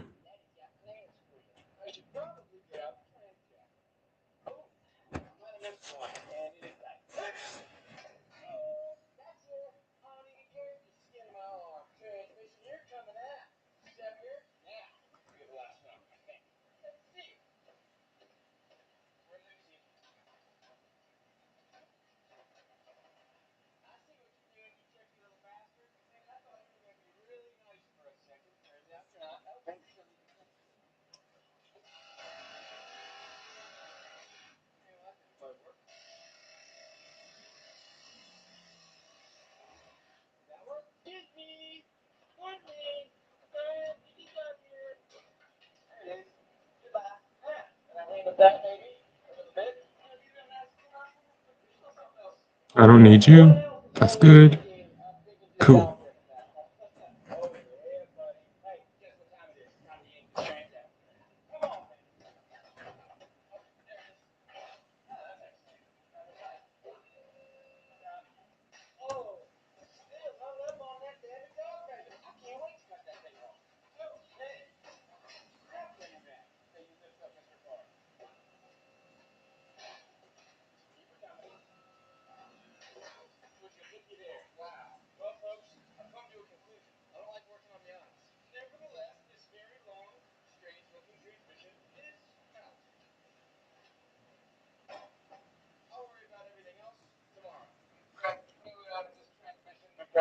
It made a huge mess when I removed it, and I don't want to make a mess the whole time I reinstall it. Well, that drains out. I have an exciting thing to show you. Look, because J-Man lives relatively close to where we bought the Miata, this morning on the way here, he stopped to pick up that clutch from the guy that sold it to me.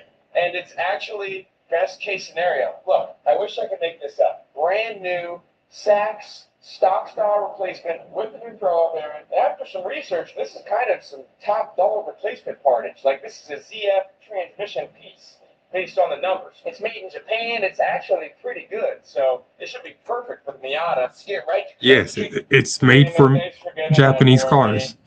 And last time I checked, Mazda Miatas are Japanese.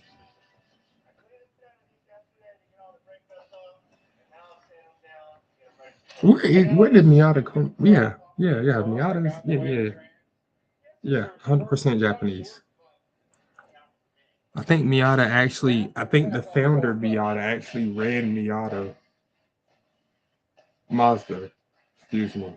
Actually ran Mazda for like 40 years, 50 years. I think he was born around World War II and then started the Mazda himself along with a business partner, maybe his brother or cousin. And then they built the company up that way and then linked up with Toyota. And that's how they got the Mazda Miata. Yeah, straight up. Miata's an OG. Rest in peace, Mr. Miata. That's how people call it. Like, that's what Miata lovers know. Miata lovers know.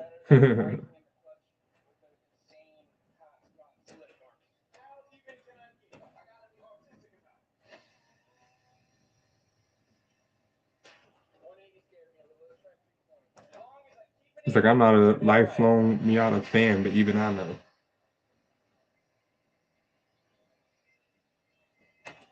Oh, excuse me. I've always been a fan of cars from my birth year, 93, baby. So, like the Skyline, super notorious. Love that car. It just also happened to be around the time they were still making the Godzilla model. So, fun.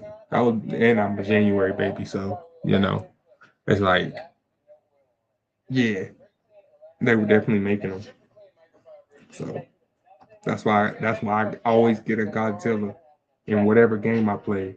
I try to find the 92, 93, whatever they want to call it in that particular game. Nissan Skyline. And I'm also fond of the earlier model. As y'all see me playing it earlier, I really do like that model. As a rally car, I think that's the same. Actually, I think that Skyline that I have, the older one, I think that's the one that Han uses in the Fast Five, if I'm not mistaken, when they go off road. I'm pretty sure he drives a Skyline.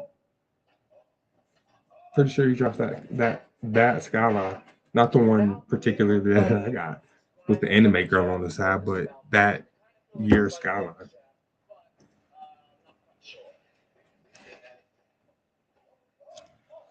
Imagine if they made a Fast and the Furious game and they teamed up like an original Fast and the Furious game, but they teamed up with Forza and they combined, mashed together to make like this epic, you know what I'm saying? This epic, well, Forza game with Fast and Furious cutscenes and storylines and, you know what I'm saying, character development. That's what we need. Like Forza's going that way. I can already see it. Forza's going straight towards the Fast and the Furious type timeline there. I mean, look at the stuff that Forza's doing now. Does it not sound like something that they would try in Fast and the Furious? The Fast and Furious franchise? It seems like it fits right into me.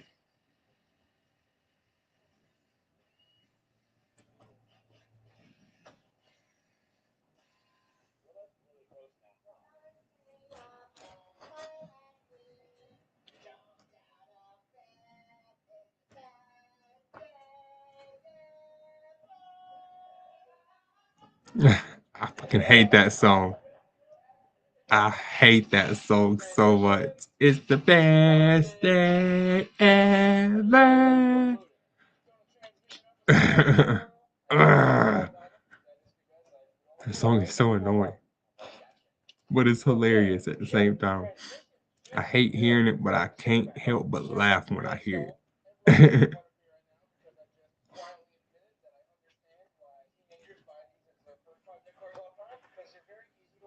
Yes, yes. Which is why I want one. I want something I can work on and build as my own car. Ooh, almost.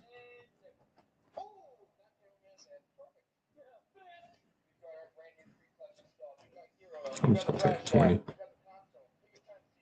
Yeah, she gave me power this time. Good. 'Cause that's what I need. I need a talisman. Come on. Talisman? Nope. I thought I had a couple talismans. What happened to them?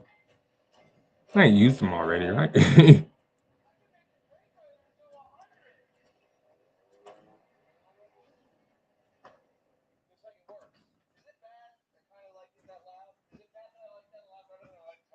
Nope.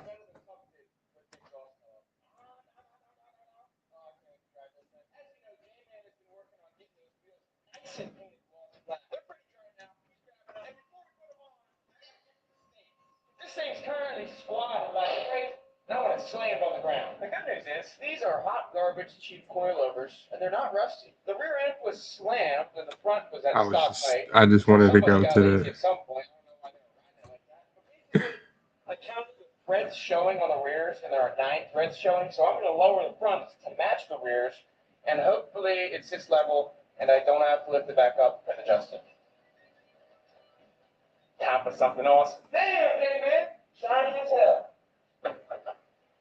Now, I know I don't have to do this right now, but it's bugging me that one of the car has orange when the rest is all black and badass. So first thing I'm doing is popping these out. These turn signal markers, as you can see, have been repaired very poorly with silicone. So I'm just taking that portion out so they match this. This is cheap headlight paint. I think it's going to help our situation a lot. It immediately looks way better. Front of the car looks sinister as hell. I want to put it on the ground and I want to drive it, even though it's going to rain in like 2 minutes. So I wonder what happens if I put Umastan on all my characters. That means every race they're just gonna. You know what? Actually, that does make sense as a good race strategy. That means every race they're gonna hit Umastan in the early race and get out in front. As long as I'm not running hand closers.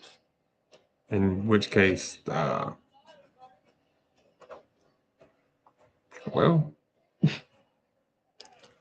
that'll be up to my character to decide to use it or not, I guess.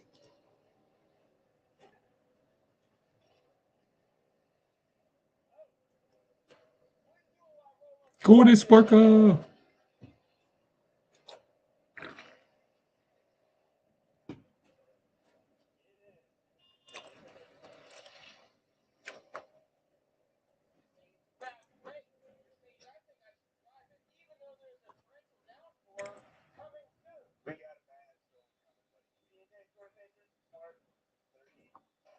This is the only car I would trust in a tornado.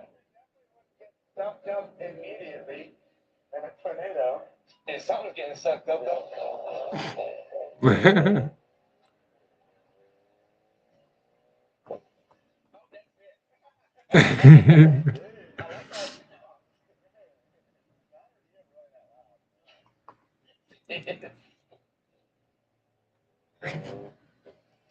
The J-Man's going deaf. It's not even really that loud.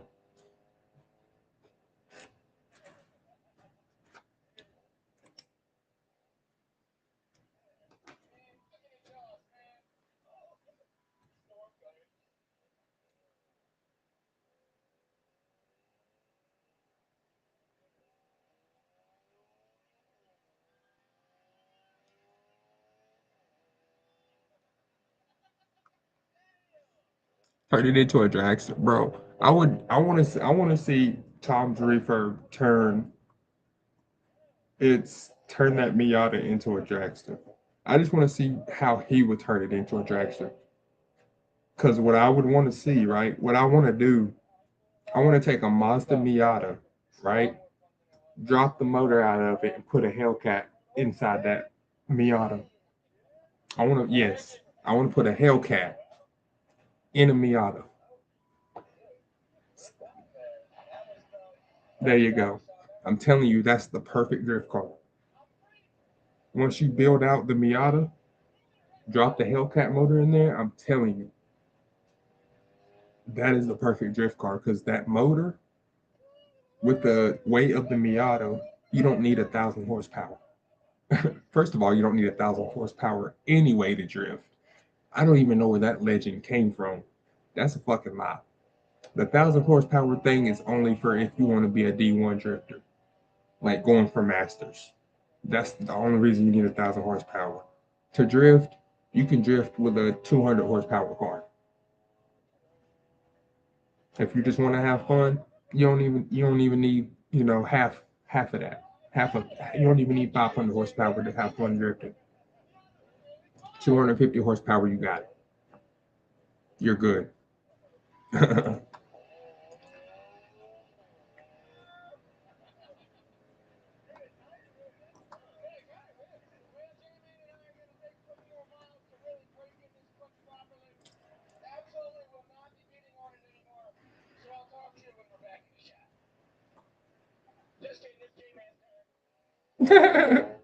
Just kidding, this J-Man story.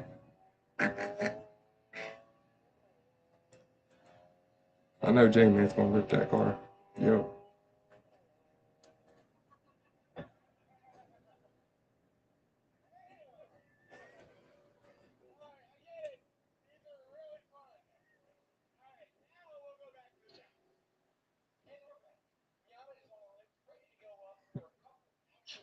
Car mods to make this thing slide. Oh, he's gonna make it a drift car. Be happy.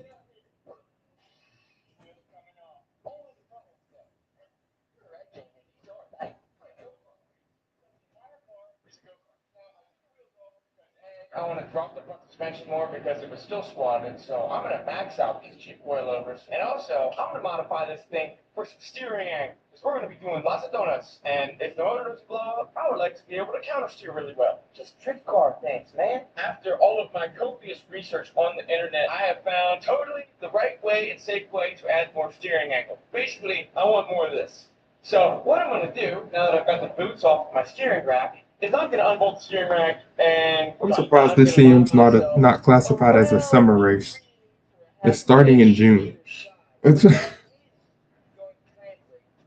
how are we still making spring runners in June? That's fine. That just means if there's ever a problem with the steering rack, you just got to replace the whole steering rack. And that's not going to be my problem, because in my ownership, this car's probably going to end up upside down in a ditch. Let's get started. I'm not properly removing Mr. Steering Rack because I don't think I have to. I'm feeling mega levels of lazy today, so I'm going to try and do this without undoing a steering shaft. This is dumb, but it should work as long as I don't hit any of the various lines that I really shouldn't hit. I'm going to start on the easy side, the one that I can actually access with the saw all the way around.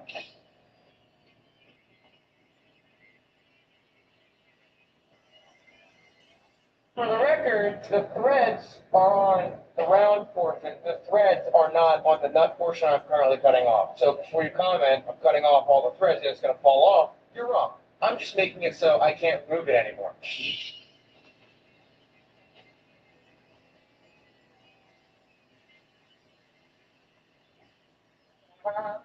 Boom, buddy. Ourselves that much more turning left. Now, it might not seem like much, but you have to think about when you do the mathematics in your head, how much that little bit here translates to this much out here. It's a lot more than that. It will definitely, hopefully, be noticeable. It's going to take a minute, but it is going to work. I'll take a shot. Failed. Okay. Damn. Oh well.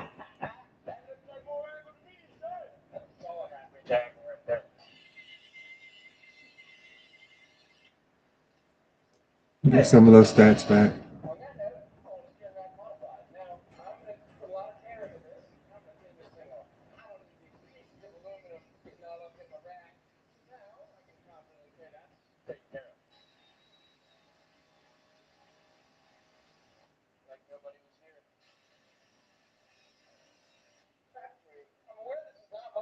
ripped build, but these cars kind of come factory equipped to drift, which is really cool. This car is a really nicely working LSD. I haven't felt it open dipped once. Now it's got a nice brand new clutch in it that hopefully we don't smoke in 2 hours. A couple more tiny adjustments. This thing's ready to rock. I didn't do nothing.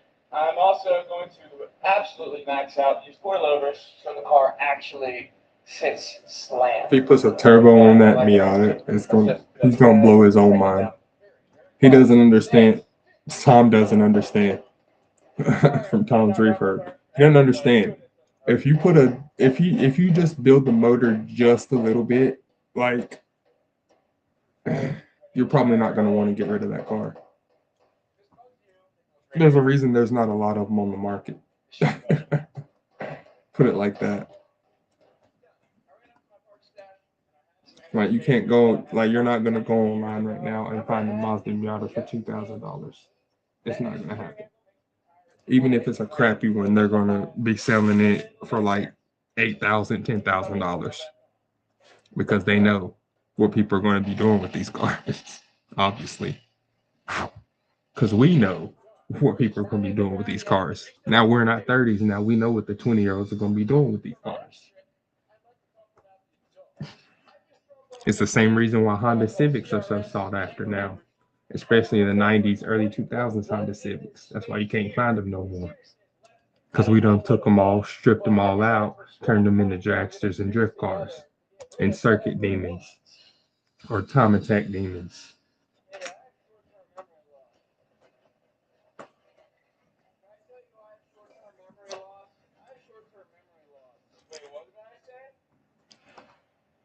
One piece of garbage scrap. 2 pieces of garbage scrap. 3 pieces of garbage scrap. I think they'll all slip together. If my calculations are correct, this will slip over this will slip over that, and that will slip over this. Doesn't that look wonderful? Oh, thanks. I really tried on this one. Oh, baby, hold together for me. Hold together. Oh, wow, that is gorgeous. Beautiful and bonus in every way, except for this gap over here. All of this scrap garbage Dirt. I want to see her race on more dirt. I should have watched the February states. I think. I just slid past that. I didn't say that. Oh man, my daughter got cheese in the floor, bro. How does that even happen? Bro, how did you get cheese in the floor? Like, you got it in the carpet, bro. Oh, kids. Swear. Boy, I tell you what. I love kids, but man. How they get things in places I don't even understand. Like, what the? Bro, what? How did I got cheese inside the toilet roller thing, bro? Oh, I got cheese in the toilet paper roller. How you should get cheese in the toilet paper roller? I remember cheese pizza. Somebody forgot the cheese, put the cheese pizza in the toilet paper roller in the bathroom. How does that even happen?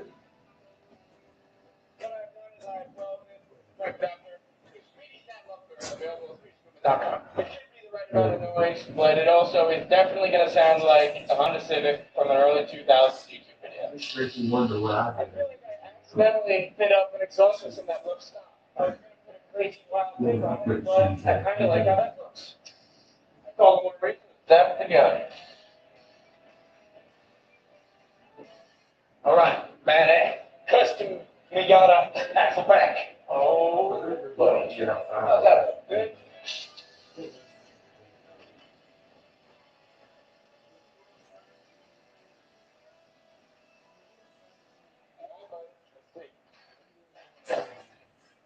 I got some fairly solid exhaust system. I got anything on Usually that worked out with my parents. They were just like, okay. And then of course my brother was always like, I want to go outside too and eat. Yeah, come on.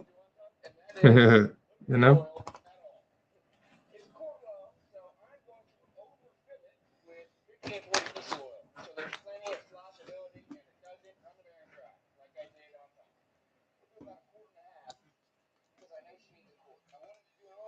Tail show. 2,000 meters. Got our racers pulling up to the blocks.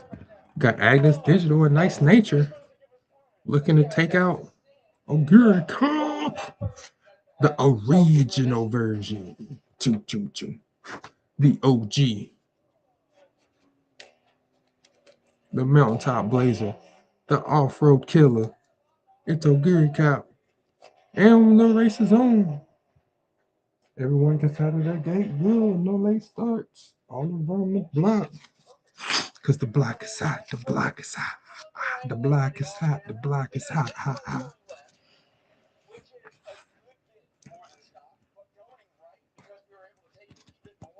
O'Geary Cap got the shots. The O'Geary Cap, she got the shots.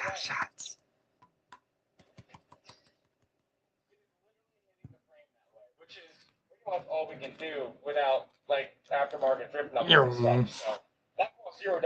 All right. Test it out. Never have I been more ready for anything in my entire life. Ooh, O'Geary Cap really did roll up to the block, didn't she? She rolled up hot too.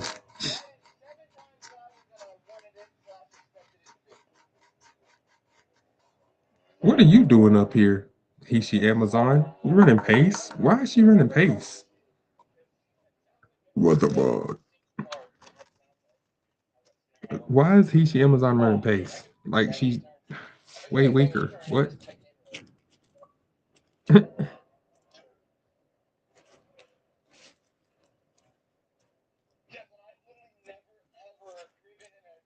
Circle.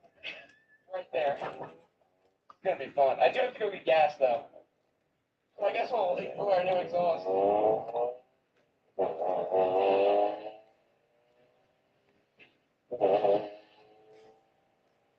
So it still has a stop resonator in front of the axle and a 2.5-inch speedy snap. Nice. Available on our website.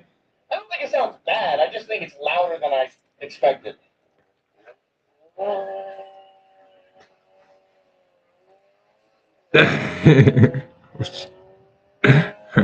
Yeah, he might keep the Miata. See? He's like, I love this car. Or he's already like, I love this car so much. He just started building on the Miata. Now, if you don't know who Tom's Refurb is and you like cars, go and look up your boy.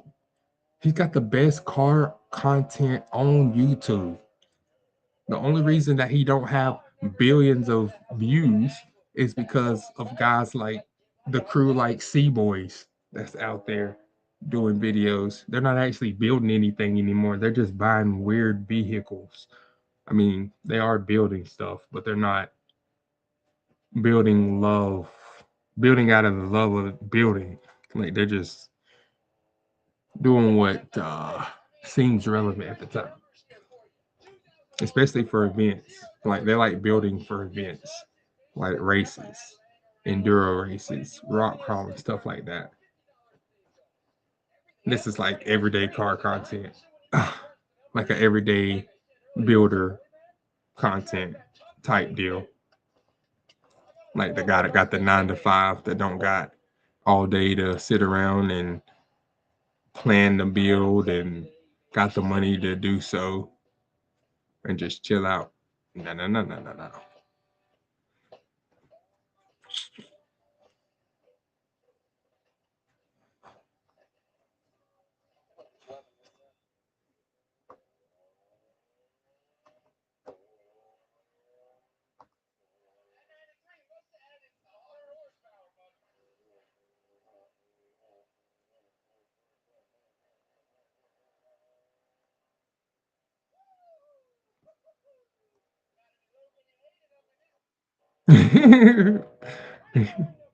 About to be locally hated up in this.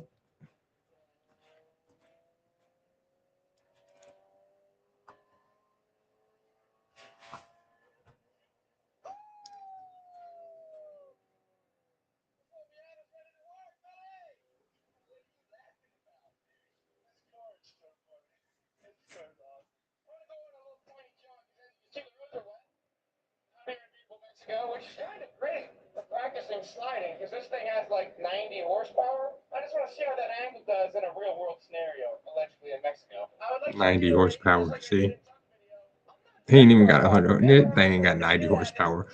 It's got more than 90 horsepower.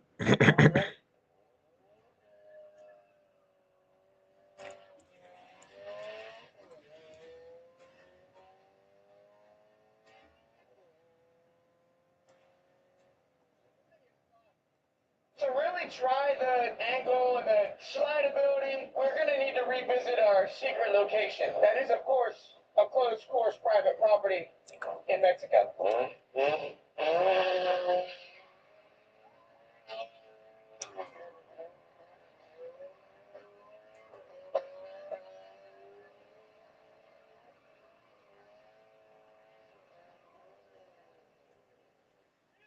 Damn. It sounds so good. Okay. Now I kind of want to get a Mazda Miata in Forza and make it into something. I don't know what yet. Maybe a drift car. I don't know. I feel like I feel like it'd be a pretty good drift car because if you think about it, right, they do kind of come from the factory built to drift, and then you add, a turbo on there, that doubles the horsepower pretty much automatically, and there you go. It's like the Panda Torino, you know what I mean? It's like, oh my god. Speaking of which, I got to build out my Panda Torino. Chat, y'all let me forget, bro. I'm just playing. I'm just playing. I'm just playing.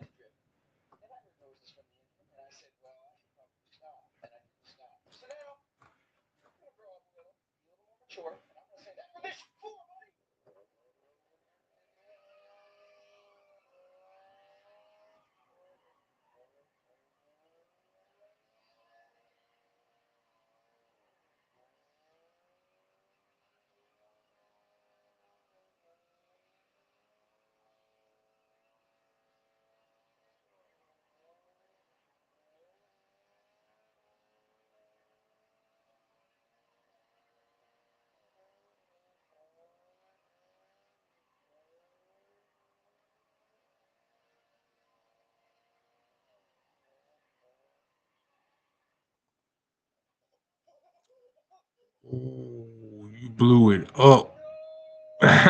Tom blew up his Miata. Damn. See? I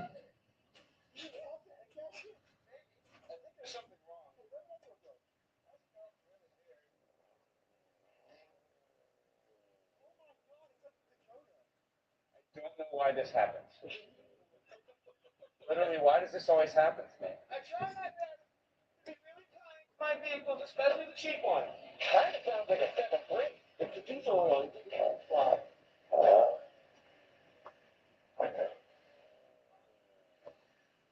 But she's clearing out. In an effort to not overdo it in a short period of time, I'm letting Mr. Miata cool off. And we're also waiting on J-Man to get here. So Declan had a great idea. Why don't we try to spray paint a drift track in this relatively small parking lot? There's not much room here, but if we lay it out oh so perfectly, I bet it's enough room. See if I can get a double rainbow on speed. I don't know. That's strange. Is that a rear-wheel drive manual transmission convertible?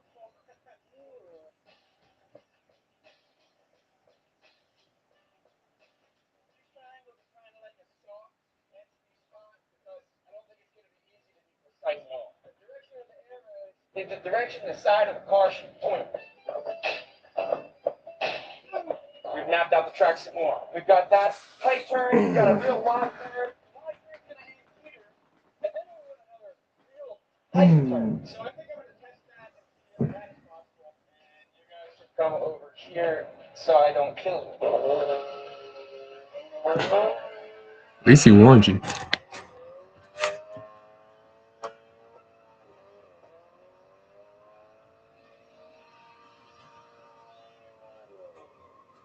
That's exactly what I was planning for. We're trying to map out a real wide turn here. How's that looking? Looks all right. Few enough layers, people won't think about how terrible it is. The tighter you keep it, the more points you get. How's that? It's gonna storm so bad.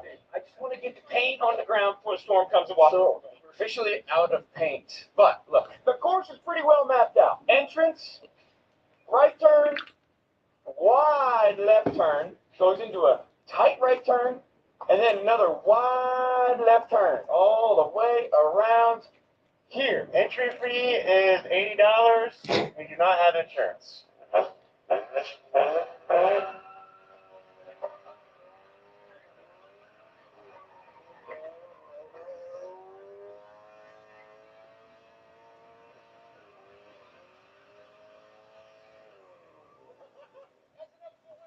Stay there, give her a shot.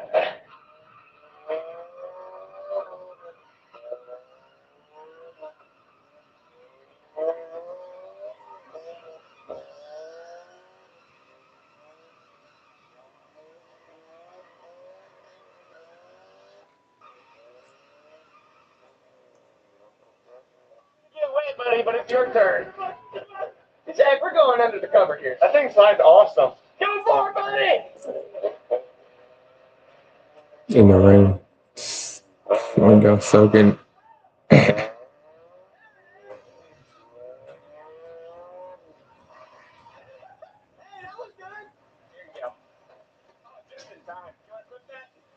Sorry, guys, this is the only angle you get because we don't want to go outside. It is terrible. Yo, red light it? Out of my head. Perfect. Someone please. Man, let's try to flip. You want to ride along? Oh, the camera. You want me to ride along? Let's go. What the? I know as soon as you hopped in, it started bouncing. I couldn't keep my hands from steering. All the dirt and shit was on it. We don't want nothing for the back. We want the front. We want the front skills.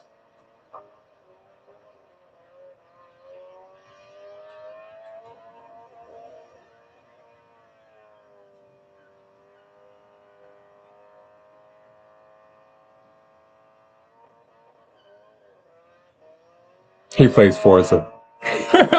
This guy plays Forza. Whoever this guy is. People are stopping in traffic, going by the place. They're just like all stopping and taking out their phones and recording. And if you have the windows cracked, you look like you took a shower. So now John's going to give it a try with the almost completely failed slave song.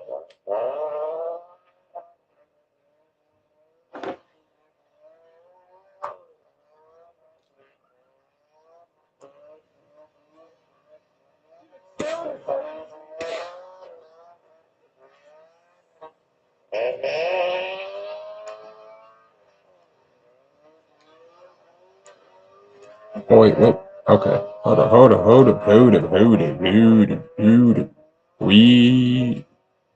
I got some money hitting in the back door.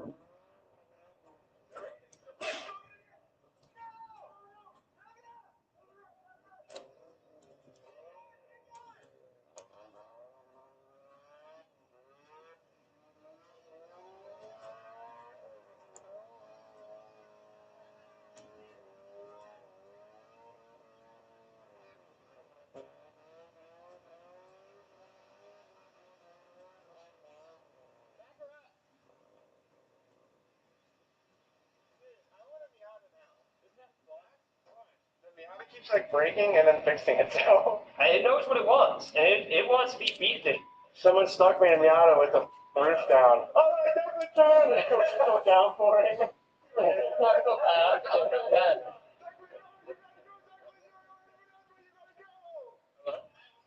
What's up, cameraman? How's what you're looking at looking like? You know, like standard 16-year-old anxiety.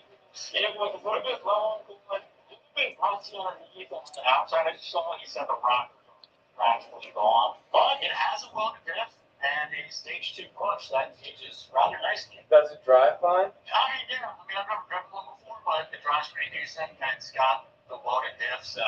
All right, well, as long as it's not blown up and it doesn't have rod knock and it drives, bring her on up. See ya. Just got off the phone with cameraman. I'm not discussing what came off the trailer with J-Man, and I'm definitely not discussing what's coming off the trailer with Cameraman. But let's just say there's a lot more drifting in our future. Maybe on Patreon. I'm sorry, I'm sorry, I'm sorry. That's just the place to be, man. The rain has basically kind of stopped, and now the parking lot is super duper wet. I'm gonna give the track one more try if the slave owner can handle it, and that'll be the last one for the day. Thank you, J-Man. Well, I don't know. The slave cylinder does leak, and we realized that this morning, and we didn't fix it before we drove. Okay, folks, it's probably be done. Business begin.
Such a good outro. Ah, she's got a little. Oh, I broke the radiator. Oh my God.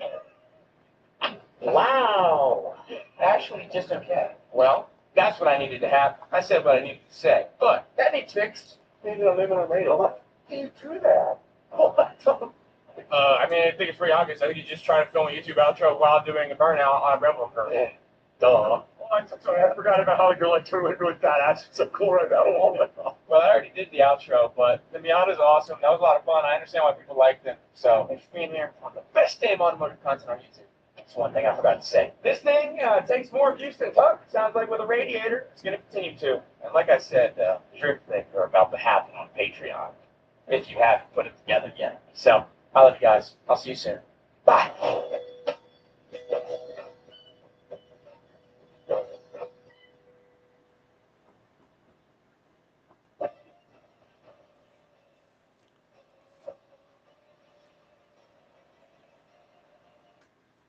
It's finally time to bring back Cameraman's Hot Rod. This is my 1970 Plymouth Duster 24.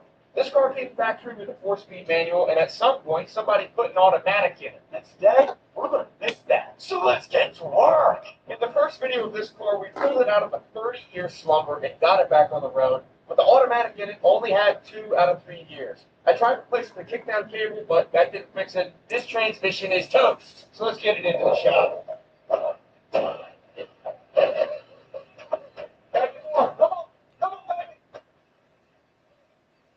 Yeah, no good. Hey, fresh crank box.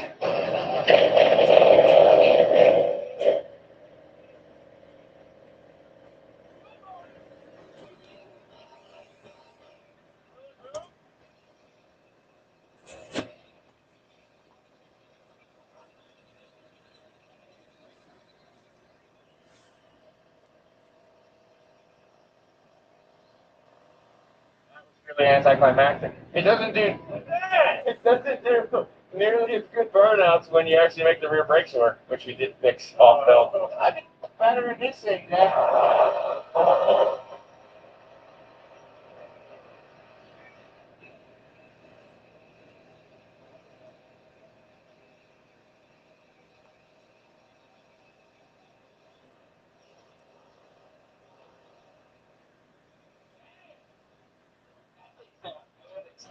Now this car has been passed down through my family for generations. My grandfather swapped the car from a manual to an automatic, kept the trans with him. This is the factory A833 4-speed. I also have a first competition front shifter and a really weird looking shifter.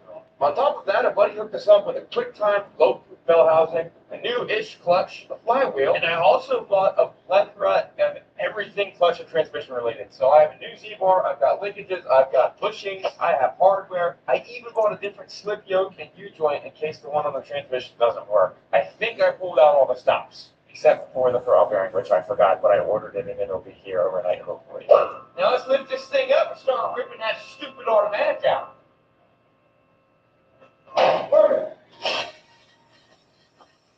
Starting real simple with the drive shaft. Pop it out. I already smell the gear oil.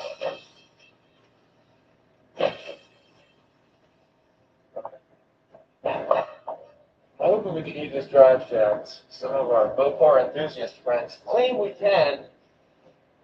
Oh, that is not the same. Definitely not the same. Or the scribe the same. Something tells me that's not the right size. I think it's too small. But I did buy one.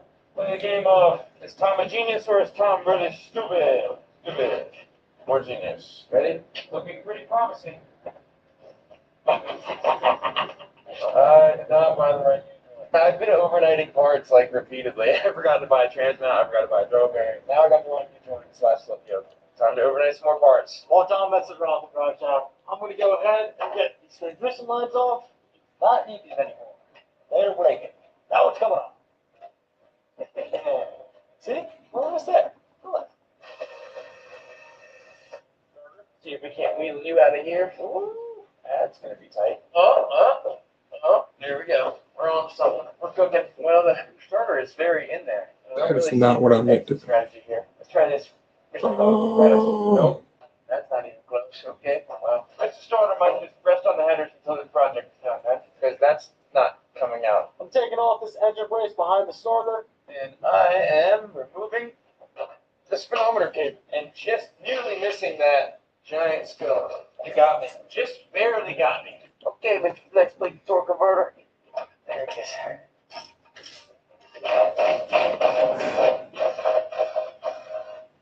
Oh. For me. There you are. Yeah, you're gonna get it for me, baby. Welcome to the real world. I'm removing the bell housing bolts, and so is cameraman. Come on, bell housing bolt. You know what? I just had a realization. I was being really dumb about the block plate. It comes out from the bottom. You've probably already commented that. You better go delete it. One, bell housing bolt. Out. I'm gonna let cameraman do the rest, because it's his car. It's very tight over here. I'm not enjoying my tires. But I always have this one now. You just gotta really cut off circulation to your arm. Get your hand up in there. I have 3 more. Because those top bell housing bolts were so impossible to get to, we're just going to drop the cross member and lower the back of the transmission. That way we can get to the top bell housing bolts from underneath. This cross member is going to fall on my hand as soon as I get this out.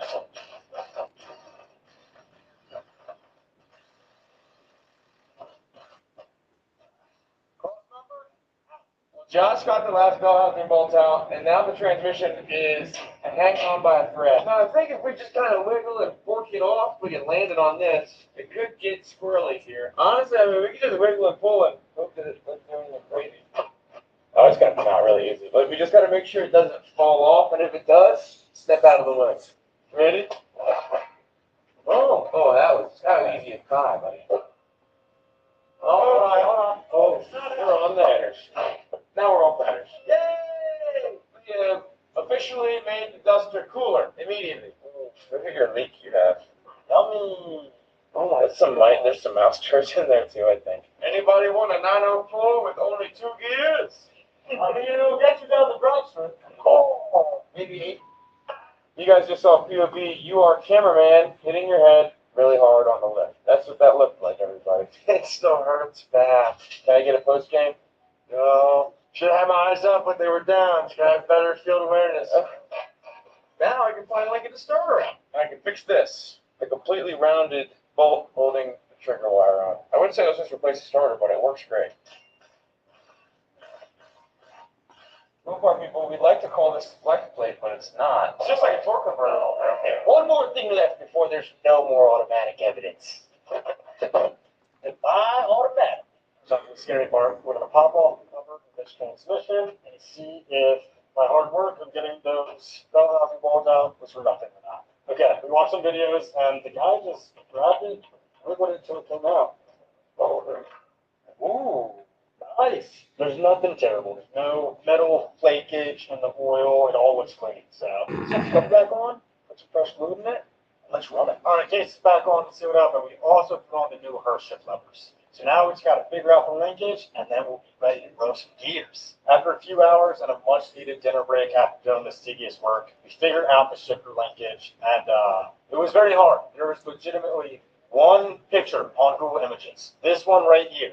That is the only picture that shows you how this linkage goes, but we figured it out. I won't lie, I did not figure out a single shipper linkage or get a single clip in. That was all because of Tom and Golan, so thank you guys. I would have been at this for hours and would have gotten no work done. I would have still been here. The roles are reversed right now. Sorry, that's my friend. It's now Monday, and hopefully today we can get this transmission in the car. So we're going to start with pilot bushing, which does fit on the input shaft. That needs cleaned really badly because it's sat for 30 years or something. And we just have to put this pilot bushing in the back of the crank. So I got to just be real careful and kind of massage her in there nice and gentle-like. And then we can get the flywheel and stuff on. Mr. Socket plus Mr. Hammer equals pilot bushing installed. That's the way you're supposed to do it, I think.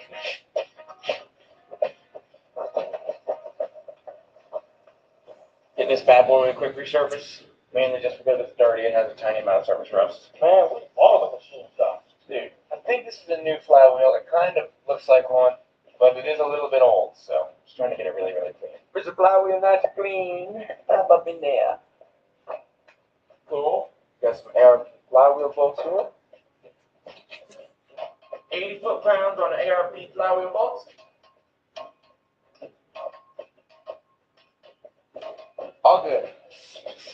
Clutch time. We got our kind of new, sort of used clutch. Good to us. All cleaned up. Need a alignment tool to get the clutch in. Right? You know, pressure plate bolts started by hand. Maybe a little rusty, but it'll work on it. Oh, 320, March of 2020. Damn, this clutch has got some bad voodoo attached to it. Stop. Okay.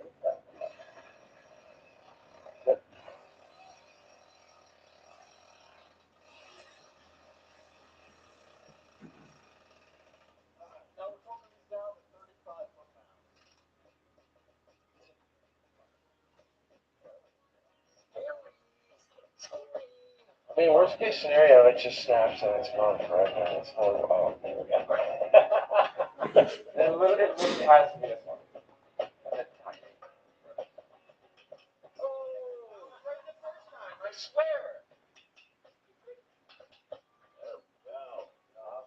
All right, throw it back on. Let's go ahead and go around bell housing. Mr. Blowproof bell housing. It's kind of heavy.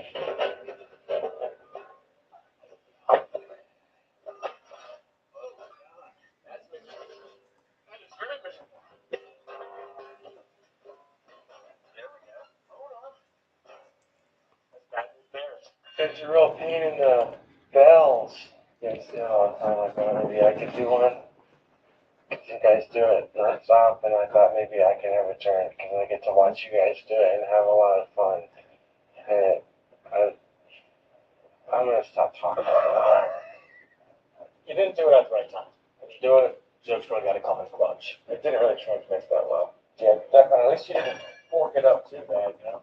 Long story short, we just pulled down on the headers a little bit. I've never actually installed bulletproof bell housing like this, but it's got it bolted in now. I spent some time making sense of the Z-bar and all the hardware I bought, so I think I got it pretty figured out. So I can go ahead and get it ready for install. The frame rail already has a Z-bar mount with a ball on it, so I cleaned it off, hit it with some grease. I just got to get these bushings on there, also with some grease, and get everything installed. It's pretty straightforward, really. Z-bar. I'll squeeze up in here. Get out of the way of Mr. Wire. Mr. Wire's choosing to be alternative anyways. You suck. Okay. Pop this thing on, hopefully. Pushing top in there too. Oh, it likes me. That's awesome. That was just a nice little surprise. And immediately that doesn't seem right. That is not straight at all. What kind of numeric backlash? I don't think I do, but something's funky. So our current problem is we're pretty well straight and lined up, but only when we use the bottom bolt of the Z-bar bracket. So what I want to do now, Z-bar is kind of just sitting in here loosely, is I want to install the transmission so that we can make sure everything lines up, and if needed, I'll just modify this bracket. Brand new throw-out bearing. I'm going to pop it onto the clutch fork. Oh, and it's just so nifty. I mean, that kind of Be ready for action. Uh-oh. Let's pull out this work. The one I bought. Whoa! Wow. For once in my life, accidentally ordering extra parts that I didn't know we already had might have saved my life. That's good. Yeah, there it is. I got some grease on here already. A little bit. It's not enough to fling up on the clutch and make it slip. Little tiny bits. Come on, get the nose on it. Get on now. There you go. And there you go. Now we're cooking. Well, that'll work. It's just a little bit odd. I guess we'll just hope that it works. We'll find out the hard way soon. Finally, it's time to install the A833. We're going to try the first time to do it with the shifter on so that we don't have to take it off because we're lazy. Attempt to with the shifter off. Watch your hands. Oh, don't hold that on your hands. I think I might have got it close. Okay, stop. Oh, come up a little. I'll touch. Come on, baby. Get in there. Come down just a smidge. Good. Oh, boy. Don't play with me. There's a lot of splines on that input shaft, and that makes it very hard to install. It has to perfectly mesh with the clutch. That is why this is very challenging at this point, right here. You know what? Come down a bit. Try that. Try that on for size now. You know you want to go in there, A833, you stupid transmission with a weird long name of letters and numbers. Stupid motherfucker.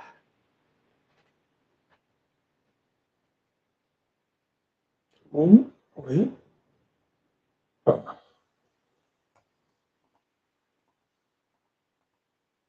Try again. Good. Did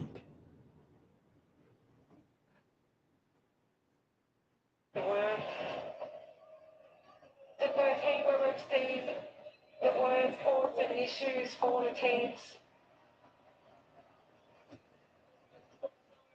Sorry, Castro and the others are charged with additional crimes. Raul Castro, is that the brother of Fidel Castro? Like,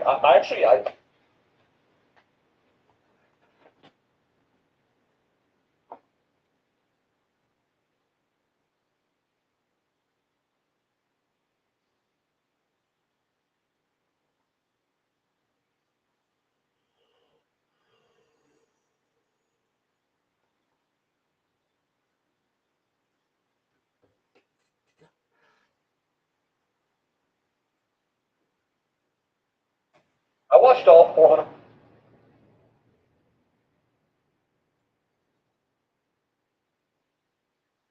So the other day I was out shopping and I saw this stuff on the shelf. It's called Bacon Up and it's just bacon grease rendered in bacon fat, but it's made in the USA. And on the back I saw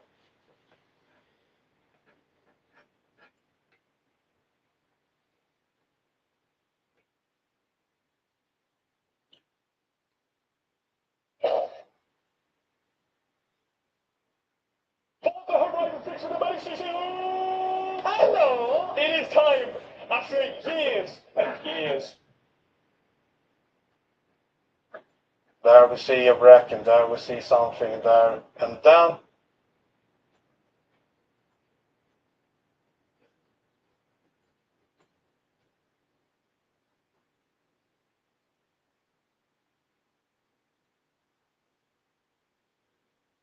Hey guys, I'm Connor Zillage.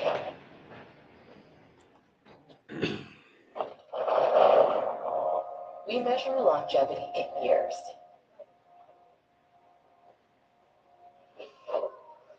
But life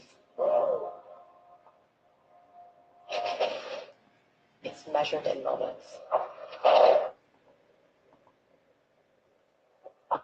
Hey guys, I'm Connor Zillage. We're here with Isak and Max, and we're going to drive a NASCAR stock car at Miami and see who's faster. Let's go. Is that full bias? Yeah, Why? it's actually a corner, this. Yeah. Whoa! Oh, this must be so horrendous in this car in the chicane. There's no way he would play 180 miles? Sorry. Classic. Wow. Actually driving well right now. Like, actually very good. You only have 5 gears? Yeah. I thought he was running. I distracted him. I guess I gotta do another lap then. This would have been the last. Yeah, that was good lap. It doesn't matter. I think I'm going to crash anyway. Like, I'm hitting the wall, thinking like, when the fun is around here, and then you drive like.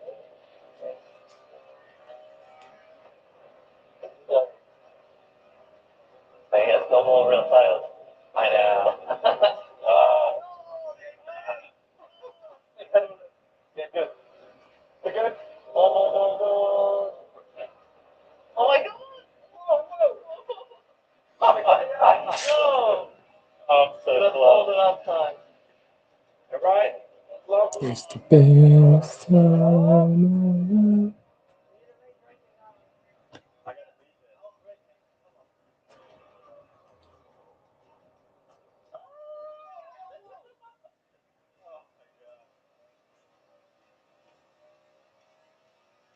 Still went in. I got lap. You want to go first? Nice. Where's the mission? Oh, here we go. Oh, illegal. Hey, That's a black never flag. raised that. That's a black flag already. Oh, okay. Race. I actually need to put some pressure. Yeah.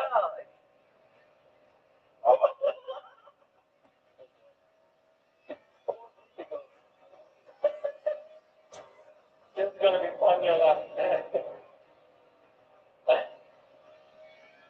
Oh, God.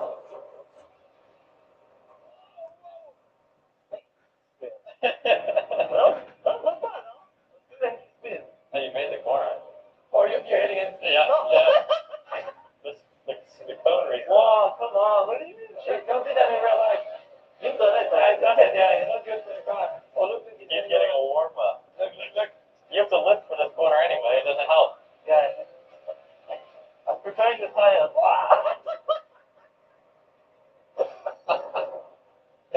The tires are thinking. I can't give you a chance for reaching my stuff. Harder than you expected? A lot. That actually, let's go. Honestly, it's less grip in real life. What? Yeah. Are you kidding?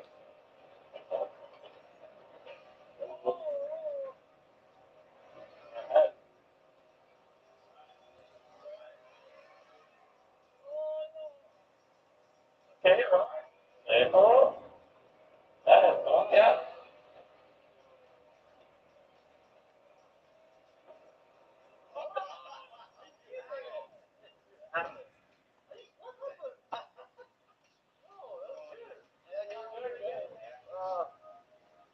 Okay.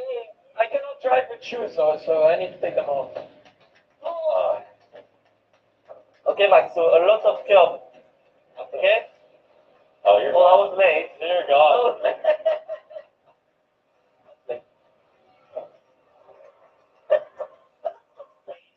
My God. It's opening the lap. Are you ready? Yeah, that's good stuff. Alright, don't wreck. Flat? No. No. Flat. I got questions. Oh my God. I see what you're doing. That was good. That was good. Yeah. Wow, that was great. To make the film makes no sense.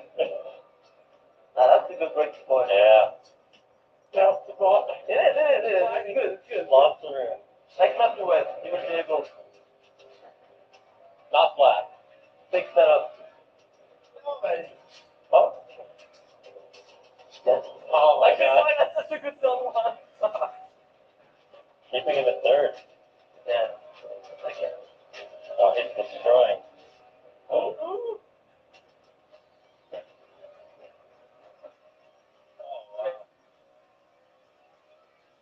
What's also good? That was good. Perfect. Still lose the rear? No, it's fine. It's good. It's good. Alright. Did we do what you did? Okay, good save. Oh, yeah.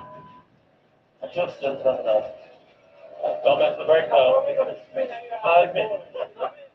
Yeah, just quick on it. No! What's the other thing? Still made it. Made it.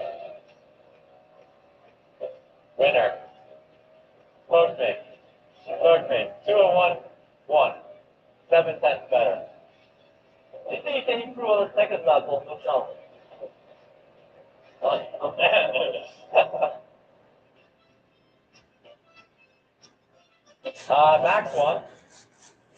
Yeah. He had to take his shoes off to win. Yeah, exactly. No. Without the shoes, without the shoes, but yeah, they got to feel what it's like to drive a NASCAR stock car for the first time. That's my brain's here. No, it's a little too tight. Yeah. I'll come back. I'll be back. We measure longevity in years.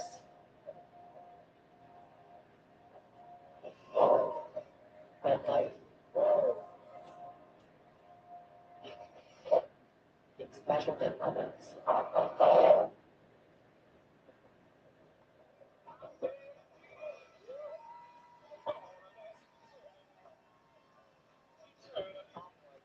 For years. Cars, rental cars, and cars. Cars come in all shapes and sizes. Rental cars are mid-sized or similar. Cars are all about the details. Rental cars are also about the details. It's cool when you can do the exact car you want and pick it up exactly where you want. Like here, worse than way out here, but never here. No one wants to be here. You want to be here. Sure, rent a car, not a rental car.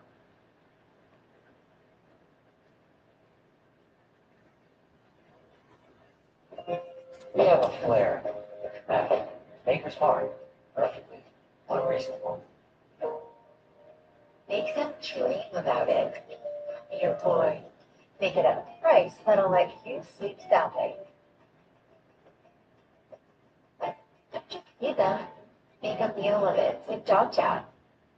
Today we're racing 100 years of go-karts, including some of the craziest karts ever built. And I brought my good friend Carlos Sainz with me to see how much faster we've gotten over the years. It's a freaking ball. And we're starting in 1950 with the world's first ever go-kart. Right, gents, this is the first car to 1959 Oh my God. Twin Villiers. The brake feels very nice. It brakes. It looks like it accelerates. But I'm going to sit in there real quick. Look at the posture of it. This is going to be nuts. Look at this. Let's go full package. Look at that. Right, I think you're ready to go. Very aero. But each decade, Lando or Carlos get an out lap and one flying lap to set a time for that kart. It's actually pushing. He is, I'm surprised. The brakes are not that bad.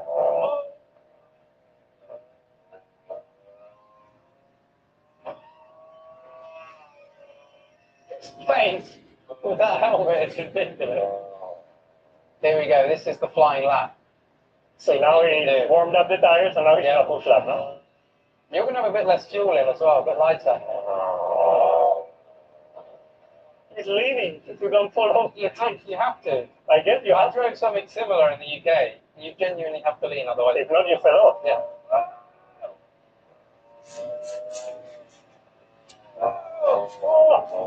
Sounds like he's on both pedals there, no? Yeah, I think he's overlapping. Yeah. Keep the engine higher.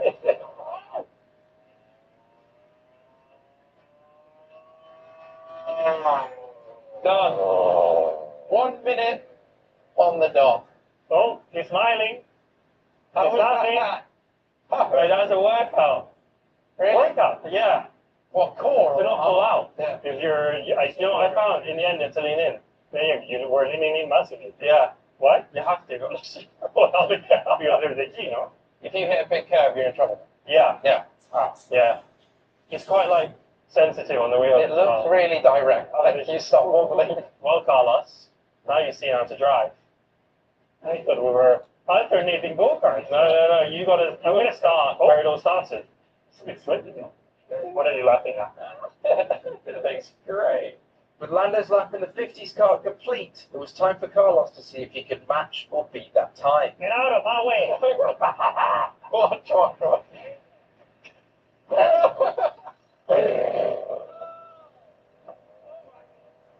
It's off. Looks old school, you know.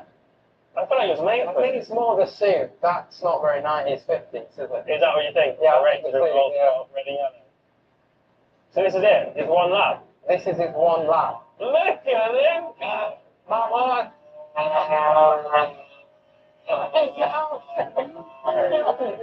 Oh, look at my lead, look at the lead. One in there hard, let me tell you that.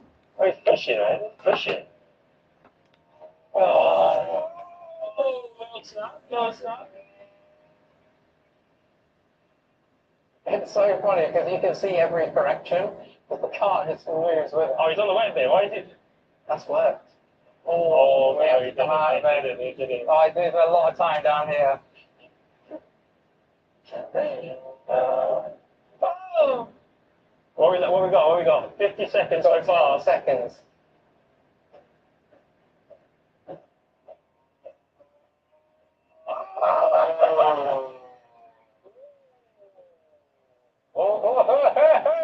How was that? It's special, eh?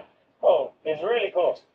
There's everything a lot. Lean a lot. I didn't expect it to be as cool as it was. It's actually quite quick, huh? It's quick. It's just for the lack of support you have in the body and the lack of safety is quick. And Carlos's time was even quicker than Lando's as he clocked 59.6. But let's see if they get faster as we move on to the 1960s. Right then, this is a 1968 HKS with a Comet K88 engine. Looks like you got a bit more support in the seat, boys. There's been 9 years of evolution. Yes. It looks like it, though. A little bit more. It looks a little bit more modern. Pedal. Right, so for this car, Carlos, you're up. Okay. Only you're going to drive this one, so you're Perfect. victory. And then you're alternating cars. Okay. Carlos me. Yeah. All right. Look how offset that is, by the way. Yeah, just look at where the seat is. You might have a bit of lower back pain after this. Oh my God, you're right. That's not in the middle.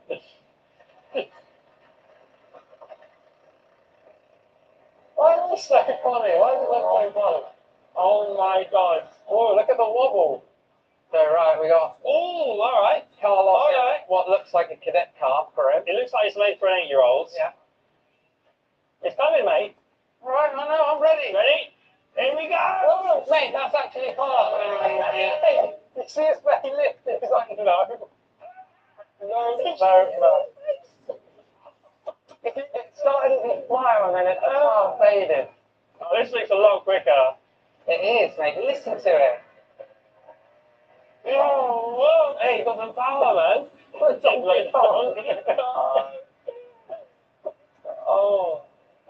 long It's hard there. Drying out. Track's drying out. Mate, this round a little track. That'd be so fun.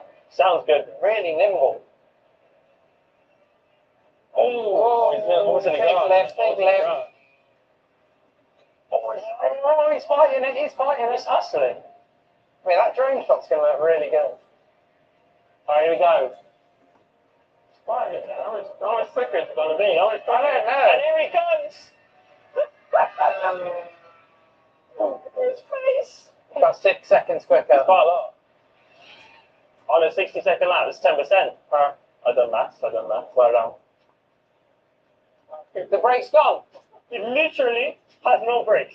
It looks fast down the straight there. Wait, the engine is like a proper engine now. It looks like but it has no brakes. Like, zero. Like, I was like almost out of the seat. Really? Yeah, we have to gym a bit more or something. So, as expected, that was quicker by about 10%, 6 seconds. I don't know why you're making me say 10%. Which is working in time Sounds today. professional. As we step into the 70s, we're starting to see a car with hints of the modern era. Right then, next up is the 1979 DAP. This is apparently an Ayrton Senna replica. So, No way. pretty cool, pretty cool. You've finally got the nice side support that you've been asking for. Yeah, this is pretty comfy. This is the a proper go-kart. Yeah, this will be serious. I think you're going to be quick on this. I did 54. This got to be 50, 49. No, this is going to be 48. I think. Really? The new time to chase, it was Lando's turn to push for a lap in the 1970s car. This is very comfy. You actually look like you fit. But the seat's really nice. Ready? No? Yeah. Indeed. Andiamo! Wow! Wow! All right. 11 years. Oh my God. Wow! Wow! I'm up! Oh my God! Wow! Here we go.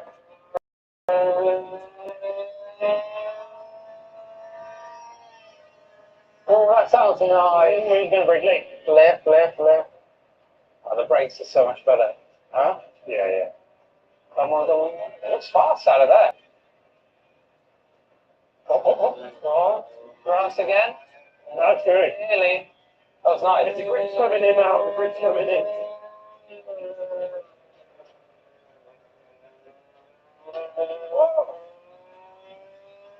Beautiful. This looks fast. Wow! So what did you say, 48? I said 48. Okay. Oh, big slide, big slide. Not good. The lap time. That was lovely, lovely, lovely.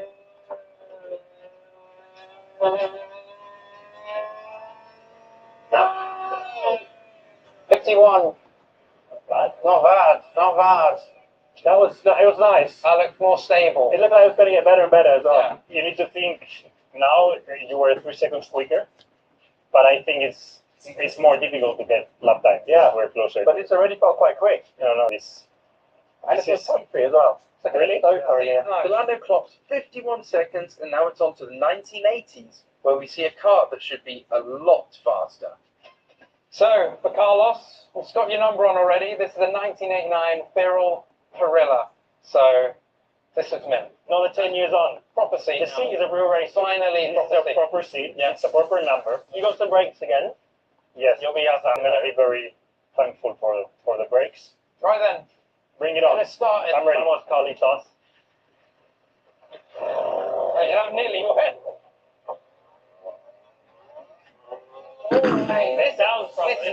This sounds good. All right. Oh, he's up. Oh, he's not. Oh, this is. Oh my God. Okay, he predicted a 48 for the last 3 seconds already. but he did a 51. I think this will do a 48. What are we saying? 48. Let's go 48. 48. He did 48 I think it'll be last- quicker than that. Oh my God, listen! Oh, He's well heavy on the brakes. that is steady on the brakes. You got to give it to me. The last time he drove, he had no brakes.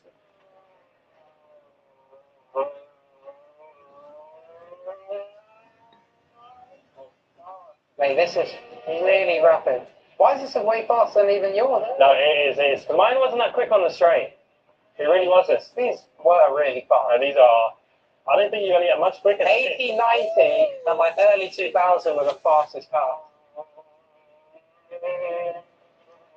How are we looking? Looking. This will be this is a 48 easily.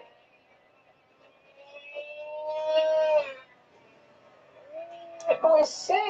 That sounds. That's that fast. sounds. Yeah. That's just nuts. That's proper. Even smell that.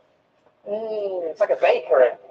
With the 80s done, it was time for Carl to find out if he'd beaten the time and get his thoughts. 46. 46. Another 5 And seconds. only one lap, you know. I loved it. Tires at the beginning. Yes, yeah. The front didn't come in until half of the outlap. Whilst we're taking a quick break from the action, I just want to say the core collection is out now, and there's a link in the description to go and get yours today. As we head into the 90s, the cars are beginning to really up their game. Okay, something pretty special.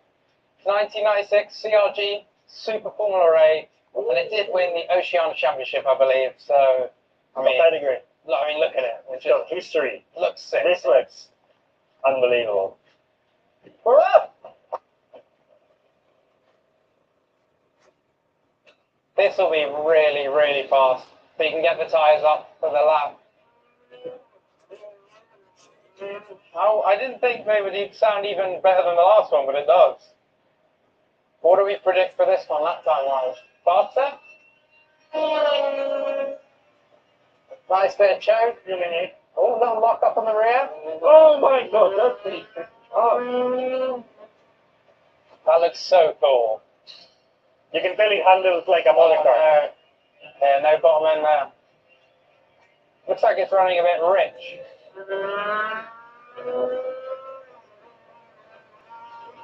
The sound though. He needs more than one lap, to be honest, to get this thing warmed up. Oh, it's bouncing. I'm bouncing.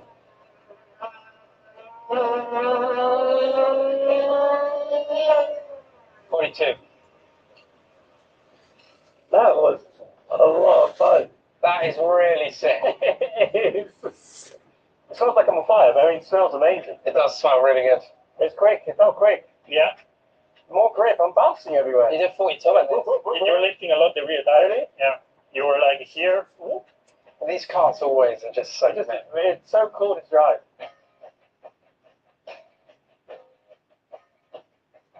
Okay, CRG Millennium, the year 2000. So it's actually a really rare car, like really rare. I mean, it got some engineering. Because the steering arm is under the chassis. Yeah, this is very interesting. Here they were thinking performance already. Yeah, they started really thinking. What was the engine again? Formula 8? Yeah. Formula 8 was like, it's one of the fastest engines I think the ever three produced. rapid. This is like the Formula 1 of go-karting at the time. So the time to beat is a 42. What did I do last car? 42. 42? I think this looks the coolest so far, no? Full Plan Advantage. 3-in-1 digestive support. Fuel for life. Sensitive skin, this SPF's for you. New Butterscreen Mineral SPF 50 Plus protects and corrects sensitivity damage. Ultra blendable texture. Plus, it decreases the look of redness by up to 25%. It's for all skin types, even the most sensitive. You ever feel like your money is just lying around? Welcome to Huntington, a bank that believes we should all get more from money. Like a path to turn all those late nights into beach days, sunscreen Noel, and a nudge when you've got enough for the go, without wiping out the groceries. And anything to make life easier for all you small business owners. We see you, Dad. Banking isn't just checking and saving. It's about getting more for money. Huntington Bank. You want to modernize your finance and HR organizations, bring the power of AI to your business, secure your mission-critical workloads, and achieve higher performance at lower costs. Taylor!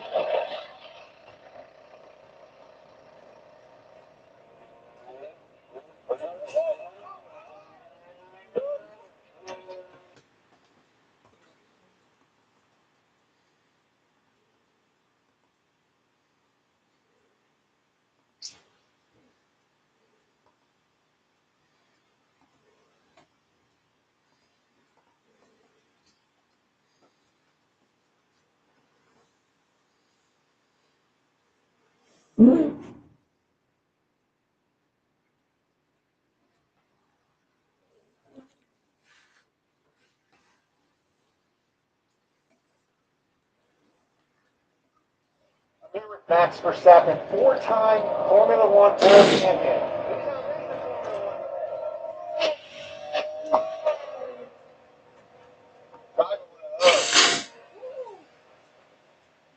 It's raining now? Yeah, that would be great. I think it's going to get worse before it gets better. So let's see. Super GT is widely regarded as one of the most technologically advanced and fastest form of GT racing series in the world. It's broken up into two categories. The first, the GT300, it's essentially Japan's version of race car.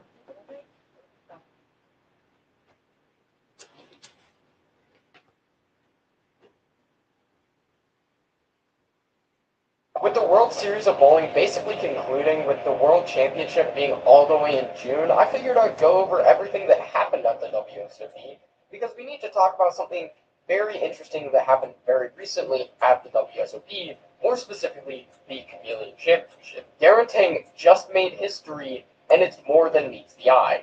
Because with his victory over Jason Belmonte at the Chameleon, he became the first player in PBA history to win a PBA Tour title as both a one-hander and a two-hander on a different date. For roughly 15 years, the tour has become increasingly dominant.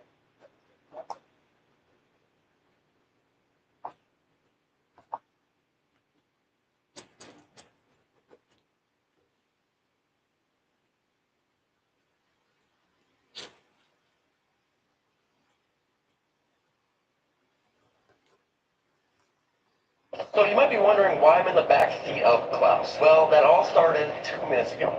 When I was walking down the street, minding my own business, enjoying the beautiful day, when my own team pulled up and kidnapped me. Initially, I thought it was to get my lucky cinnamon roll pretzels, but it was actually because of a conversation that happened 2 days earlier, where I told the team that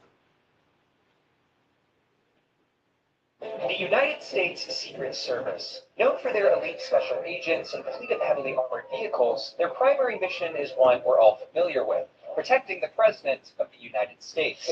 But with a mission so vital and a team so elite, I had always wondered what was hidden behind the scenes. What sort of facilities and technology are they working with? Well, the answer lies right here, in Washington, D.C. Nestled in the heart of downtown, due east of the White House, stands the top-secret headquarters for the Secret Service. After months of back-and-forth communication, security reviews, and background checks, my team was miraculously granted.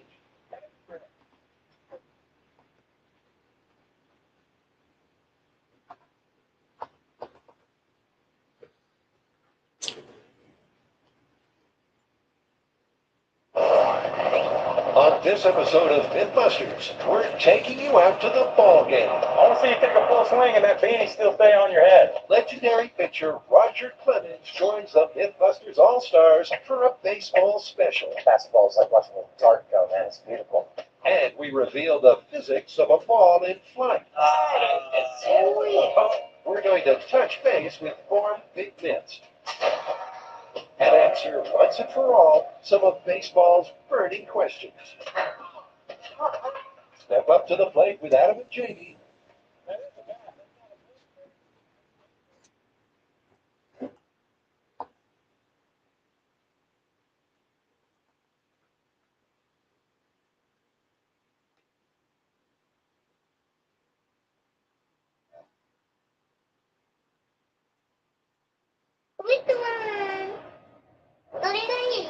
Now currently what is the normal setting to assist?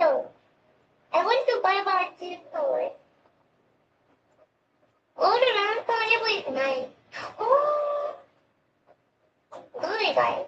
How I can do it? Breaking on the anti-lock. Breaking anti-lock. Okay, already. In order for us to be where...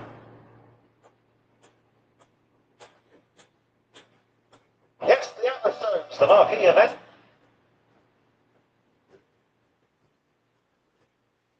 Oh no! As soon as I saw the hill, all the memories rushed back into my brain. Because last year, I was here for my first ever cheese roll. Like this jacket in the middle's looking good. He's spiked on his knees. It's a high mid, I think. Straight through the middle. How'd you feel, mate? Bottom. Why are we back? Why do we do this for ourselves every year? This is Chris. We met at the top of the hill last year, right before risking our necks for a wheel of cheese. Somehow, that turned into a friendship, and now here we are. We clearly been burned.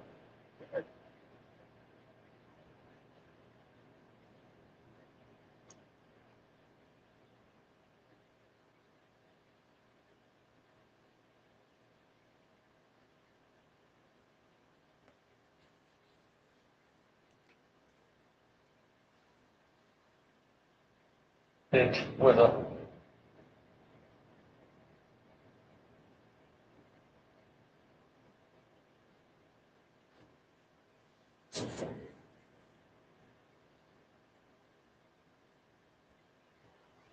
Alex Jones has been trying to warn all of us for decades. He's accused powerful people of hiding their evil acts in plain sight. Now, I think we should Bohemian Grove information out. I think he was also right about Bohemian Grove. He warned us about the elite pedo rings. He was the guy who told me about Epstein's Island more than a decade ago. It's like he took multiple trips to Epstein's private island where he kept young women as slaves. They fly famous, rich scientists and politicians, and they compromise them with underage girls. These infiltrating protests turned violent. Alex Jones had a great video called 9/11: The Road to Tyranny. It's the first time I really understood that agent provocateurs are a government strategy. He even warned us about Bill Gates. And I've seen Bill Gates say, we got to get this down to 0. And he puts his clicker and puts an image of a human up there. Most people dismissed him. A lot of what he said was absurd. Excuse me. They turned the friggin' frogs gay. But the more prominent he became, the more these warnings took their psychological toll, sending him spiraling deep into alcoholism, which pushed him to even more erratic behavior that would one day destroy him completely, almost like it was done by design. by the very people he warned us of, because over time, piece by piece, parts of what he'd been saying started to surface. I didn't take those flight trips with him. But by that point, it had already cost him his entire life and reputation. It is not going to work. That you're going to Obviously, my patient. You see, Alex Jones wasn't always such a mess. He wasn't this alcoholic Adderall addict, saying whatever he can to get clicks. In fact, in 1995, Jones was just a local Texas news reporter, and he was pretty handsome and eccentric, although still grounded and tuned into reality. He liked a bit, but not too much, and he was proud of being in good shape. I do drink some alcohol, though, and I probably should quit doing that because it makes me fat when I drink 2 or 3 beers before I go to bed. His driving force back then were his worries about expanding government power. Hey, I don't care about living in Democrat. I care about getting my taxes down. I care about getting government done. His biggest claim to fame back then was when George Bush had him dragged out of a press conference for challenging him while being governor of Texas. Sir, shouldn't we abolish the Federal Reserve and the CFR? And he was convinced that governments everywhere by nature are controlled by a shadowy group of elites. But back then, it was the Council of Foreign Relations he mistrusted most. That's the real reality that none of you will talk about, most of your members. History governments have always been saying. A certain elite told everybody. Until we realize that Republicans and Democrats are the same people at the top, 2 sides of the same coin, puppet A and puppet B, we're not going to effectively change this until we are honest about who we're up against. Back then, Jones had no idea who he would one day become. The US presidential candidates would invoke his name on the campaign trail, and he had no idea how this success would eat away his sanity and his entire life, driving him so deep into alcohol abuse that he just became unrecognizable, and that the warnings he gave us would eventually turn to psychosis. But to understand Alex Jones, you have to understand that back in the day, he was an early genius of the internet, someone who adopted it before anyone else, realizing he could give InfoWars unlimited reach. The reality is, it wasn't a prescient move anticipating the web's domination. It was solely because he was... The 9/11, that's the Princess one. That to me is insane. The stuff in the frog, water turned to frogs is crazy. That probably was going on. Water too. Guys, I just put my phone number into this website and look at all the information that came up. Why do I have all this information online? Bro, it literally found my social security number. What is the website you're using right now? It's called Cloak. The sponsor of this video, and honestly, this is freaking me out a little. Apparently, this is all information data brokers collect and sell whenever you sign up for apps, websites, reward programs, basically anything online. And these companies make billions selling people's information to advertisers, robocallers, scammers, all of it. And the worst part is most people don't even realize that they agreed to it because it's buried in the terms and conditions. But what's cool about Cloak is they don't just try removing your information after it's already leaked everywhere. They help prevent new leaks from happening in the first place. So with Cloak, you can create burner emails, usernames, and phone numbers whenever you sign up for something online. And you can actually text, call, and email through those burners directly inside the app. So instead of giving companies your real information, they're getting disposable information that can't be traced back to your identity. It basically flips the whole system around. And Cloak also monitors the dark web, filters spam calls, includes a built-in VPN and a password manager. And it even comes with an identity theft insurance. So go to cloak.com and run the free security scan yourself. It takes like 2 seconds, and you can see if your personal information or social security number is already being sold online. If you want to lock your information down, use our link for 30% off any Cloak plan. We're traveling myself, Steve Lane, and many others. Taylor goes to the scene of the April 19th, 1993 butcher massacre of Clinton, the impotent, blood-filled agent trying to feel in power, ordered his henchmen to go out and murder a church community and then drum up all sorts of propaganda as a test to see if they could kill people in the future. His take on a story was always through a lens traditional media did not want to look at, but being cut loose from radio and local news set him free to follow the stories that really interested him, and one of those was Bohemian Grove. Bohemian Grove is a rumored paganistic society made up of elites from around the world, with some of the most powerful US government figures among its ranks. And as I attacked the Bushes for being some of the highest level members of Bohemian Grove, it's now out that Henry Kissinger has been the high priest in past years, where they do these mock human sacrifices, and some say for real. But back then, Jones didn't have an audience of millions or a massive fortune at his disposal. He was just a determined guerrilla-style investigative journalist, and the seeds of his manic brand were already starting to sprout. I don't want to be part of their sick control freak system. I don't want these degenerate, inbred, New World Order crowd. They're not going to run my eye. They're not going to control me. I'm going to try to expose it. So Jones actually decided to go out and locate Bohemian Grove and infiltrate one of their ceremonies to film the rituals, and he wanted to learn. This is the Hope everybody, hope y'all having a good morning. to infiltrate Have a good night. film inside Bohemian Grove. Now it seems Well, like a an unlikely crazy partnership, but Jones ended up day. joining Won't you come my way, baby, baby? It's been a crazy day. Won't you come my way, oh baby, my baby? This was the equivalent of a flat earther reaching the Fully exposed for really being in it. Well, they wear masks and stuff at the ritual, so it's hard to tell. But the fact that he even has real video footage of what's going down there, it actually being a real thing is crazy. So are they like Satan worshippers? Who knows what they're probably doing? They said they were drinking baby blood in the Epstein. Sacrifice? Sounds pretty satanic to me.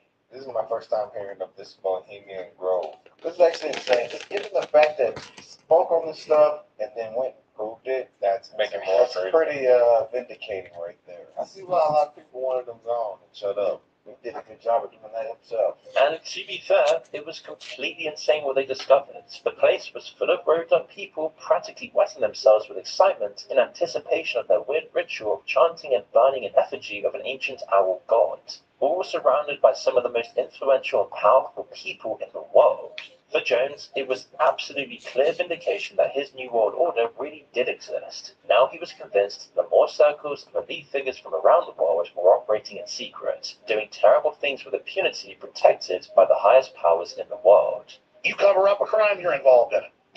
Of course the globalists hire a bunch of weirdos to run things. Even after that, almost no one was paying attention. It took Jones many years to become the whiskey-guzzling rabble-rouser we all know him as, because even though we look back on it more fondly now, the 90s was a pretty dull time for conspiracy theorists. Western economies were strong, politics was centrist, tech was still pretty harmless and fun. Nintendo and Sony were the giants everyone knew about, not Palantir and TikTok. People weren't hearing things about Jeffrey Epstein compromising our government. There seemingly wasn't much to be suspicious of.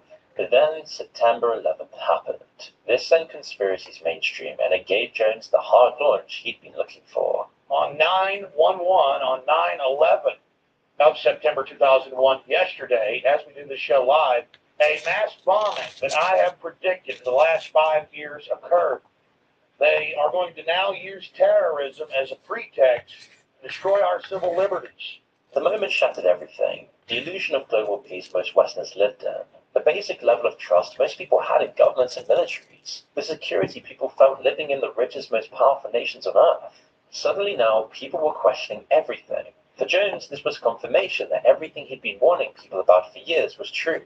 But he took it to another level, and he didn't waste any time doing it. Either the government actually carried out this bombing themselves, the New World Order occupational government, to create the crisis to offer the solution, or, ladies and gentlemen, they allowed terrorists from somewhere in the world who were state-sponsored because of the sophistication of this to engage in this sinister activity. Despite a ramshackle online setup with a limited following, Jones started to make a splash with his relentless frenzied claims that it was an inside job. He warned us this was the latest in a string of false flag operations by the US government to justify the expansion of government and the rollout of mass surveillance. Governments have staged terror attacks throughout history or allowed terrorists to attack as a pretext to invade and enslave the population. Unlike today, the inside job element of this warning didn't go down with the country reeling from this incident, but it did bring in the USA's dark history of false flag operations into the open again, which was helped by Jones' repeated rants about Operation Northwoods, a rejected 1960s US plan to covertly facilitate Cuban attacks on civilian targets, all to justify a war against the communist Castro regime. As a result, InfoWars started gaining some serious ground. For those of you that can't tell, this is a small room that I picked to use rather than a larger studio. It's much simpler and I can run everything myself. Even still in his tiny little studio, as soon as people realized the horrors of the Patriot Act, among the horrors of the Iraq War, his rising popularity and fame allowed for a much more slick operation.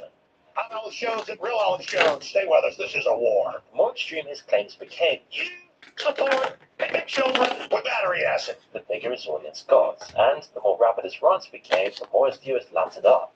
It's crazy because a lot of things he says are very crazy and just like erratic and probably didn't come true. But those few things that he did get right, how accurate they were is a little bit scary. The fact that he said he was predicting 9/11 for 5 years and that's how they've been eradicating our civil liberties, and we know about the Patriot Act where they listen to our cell phone calls and they are monitoring us and spying on us, and the grip the government has on collecting our information has grown exponentially since then. Yeah. I mean, it's insane. It's like a lot of the stuff he says is crazy. No one's denying that. But just given the fact that he can even prove some of the stuff that even came true is insane. It's outrageous. But a lot of stuff he does say is it's just so crazy. It's like I really hope he's not right about it. But he's been right about so much. It's like it's weird. And I wonder where, like, who are his sources? How does he know these things? How is he getting these predictions and things? That is a great question. He is figuring it out. He is a journalist. And this is a normal response to him. So by the early 2010s, he now had a large but still pretty niche audience tuning in daily for his hours-long high blood pressure live rants on everything, from fluoride in the water to elite banking cartels preparing for the end of the world. But the 2010s also saw two huge events that would rattle the US further. And while this made Jones an enormous figure, it shattered his sanity even further, convincing him that he was now on a God-given mission to deliver the world from the evil of the New World Order, which, being one of the most stressful things to take on, catalyzed his drinking. Despite the incredible mission I've got and the whole world counting on me more and more to be the leader of a movement against tyranny. It's just to have hundreds of people coming up with light in their eyes, just telling me how great I am. Let me tell you something. As good as I am, ladies and gentlemen, I like to chew tobacco. I like to drink whiskey, and I'll be honest with you, I have constant struggles and to get a bottle of Jack Daniels. I don't even have the self-control. The moment came where one of Jones's most outlandish claims was in part vindicated. It was a staged event to launch the Iraq War and set up a domestic police state here in the United States. In 2013, CIA whistleblower Edward Snowden fled to Russia. Working with a group of international journalists, Snowden released a load of classified CIA files that sent shockwaves around the world. In the wake of September 11, the USA, under Section 215 of the Patriot Act, had been secretly collecting the phone records and data of hundreds of millions of people in a global surveillance system. But what happened in the wake of 9/11 was a whole bunch of government officials got together behind closed doors, and this was actually led by Dick Cheney. A guy named David Addington wrote a secret legal interpretation. And so they did this, and this became a mass surveillance program called Stellar Wind, which they said was supposed to monitor the phone calls and internet communications, emails, and things like that of everybody in the United States and around the world. Suddenly, Jones's fringe ideas about the deep state and mass surveillance of people weren't so ridiculous. People's newfound disillusionment with authority in the status quo cut through US politics, and Jones, having warned about this stuff for years, was finally the voice of a growing movement of people becoming increasingly paranoid about the government.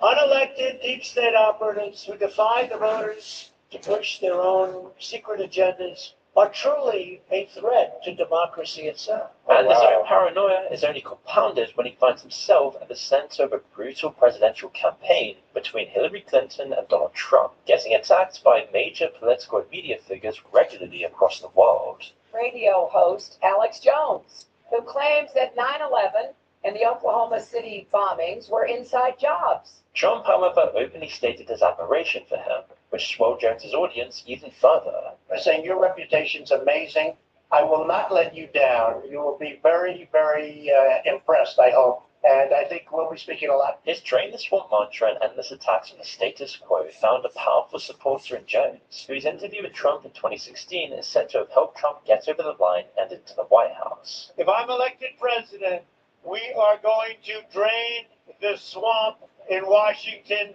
D.C. So suddenly Jones's once fringe ideas were now being amplified by the most powerful man in the world. The head of the government he'd spent years attacking was now his personal champion. This was Jones's peak, but after a peak, there is always a fall, and Jones had a long way to fall from the heights he'd reached. With his drinking and Adderall use getting out of control, his marriage was collapsing. So do you think they started drinking all that because how much information he was getting, and it was like overwhelming to him seeing the, I guess, the great evils and the powers of the world. I think it definitely was a combination of those things. I think him feeling like he said, I'm on a mission from God, and him having all this information that he's just so passionate about getting out with people. Yeah. That can like weigh on your mind, you know? Yeah. It's like, it's just a constant influx of information. Then he's got to go be a husband and a dad, and it's like there's so much on him. It's like he's got to turn to something. Everyone has a way to release and escape, and I guess he just turned to the alcohol. And given the fact that he has a manic, explosive, passionate personality, the mix is not a good one. He's sitting there just, I'm figuring this out, and they're making the wrong game. He's like riled up, just tweaking. Yeah. Like it probably was like awful. Think he having psychosis? Hell yeah. He probably smoked something that made him. Nah, he said he drinks. Says it. He's admitted it like multiple times. Wasn't he smoking with Joe Rogan on his podcast? No, I think they were drinking. I am weak. My flesh is weak. His wife divorces him, and a nasty and at times very public custody battle for their children engulfs his private life, with his wife doing TV interviews attacking his character.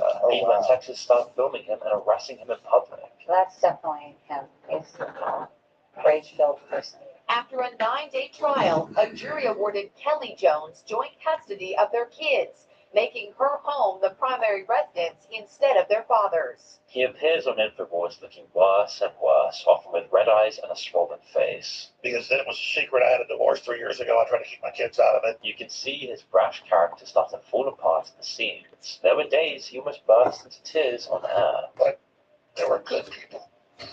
To the government.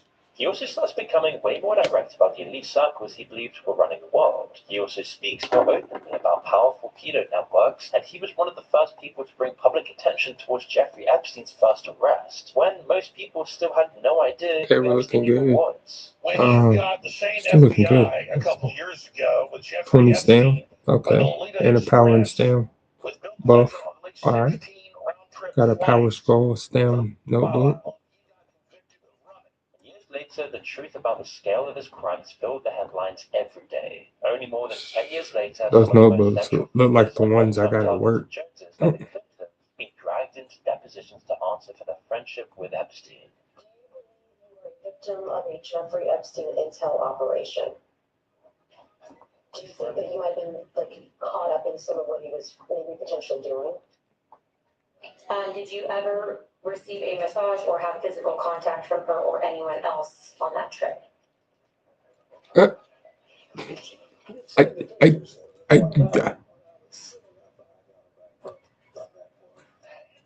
Jeffrey Epstein, who had regular orgies at his Caribbean compound that the former president visited multiple times. His audience kept growing. Jones became ever more convinced of himself. The threats from the elites and mainstream media grew, and the pressure was now mounting. But still, he kept the show going. Now he was deciding to take aim at another billionaire in his line of sight, one he'd warned us about for years, and who had been ignored, Bill Gates. Jones was an early critic of Gates and his artificial nice guy act. He saw the contradictions in Gates' claims to want to help the world and poor people, all while desiring to control overpopulation by decreasing the global population. 2 weeks ago, Bill and Melinda Gates Foundation secret meeting of the rich with Warren Buffett and Ted Turner, and it said the main agenda was reduce our population by 80%. Now, the world today has 6.8 billion people. That's headed up to about 9 billion. Now, if we do a really great job on new vaccines, healthcare, reproductive health services, we could lower that by perhaps 10 or 15%. Particularly in poorer places like Africa. But it's really Africa. I feel like that was taken out of context and things put together, because I feel like that'd be a way bigger deal than people on stage talking about how we're trying to lower the Earth's population. Well, that was interesting, because he said if we do a good job on vaccines, reproductive health, and healthcare, we can lower it. Yeah, I think that was taken out of context. Probably. He's definitely probably talking about like some disease or something, death rate or something. That didn't make any sense at all. Yeah, it doesn't. I'm not saying I trust Bill Clinton at all. I'm just saying I feel like it'd be a widely known thing if he said that. I don't think we're going on stage to say that. That still has doubling in population to 2050. Of course, Jones's take on Gates' plan for Africa's population growth was a little less nuanced.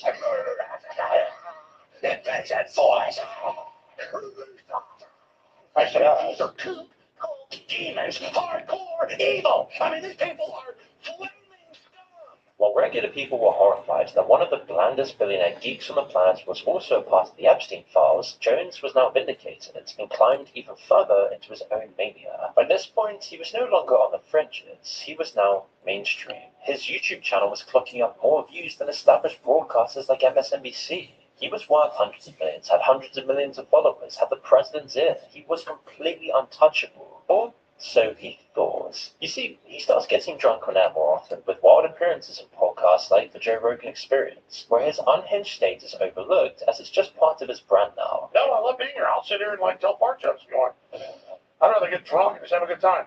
This episode, number 911, was done purposefully by Rogan in honor of Jones's career turning point. I knew I go, okay, there's a certain number of podcasts I have to do to get this to 9/11. So Jamie and I worked it out, and we did it.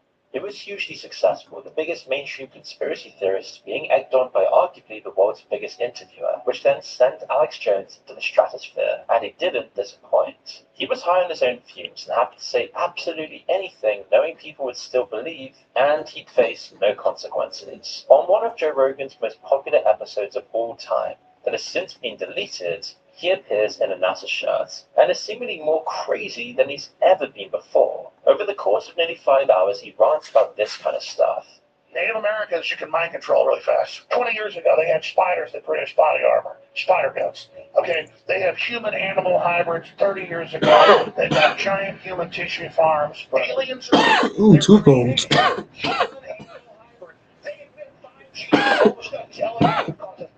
Frontrunner is nice. Tokyo, nice. It was from this point onwards that Jones never returned to his previous more stable states. Adderall and alcohol had now taken the wheel, and his downfall was near. Jones was arrested in Texas on a misdemeanor charge of driving while intoxicated. His claims didn't need to make sense. That wasn't his stock and trade anymore. He didn't need to be right, he just needed to go. Yeah, okay, those last ones on that Joe Rogan, those are some ones where you're like, okay, I'm not following what's going on here.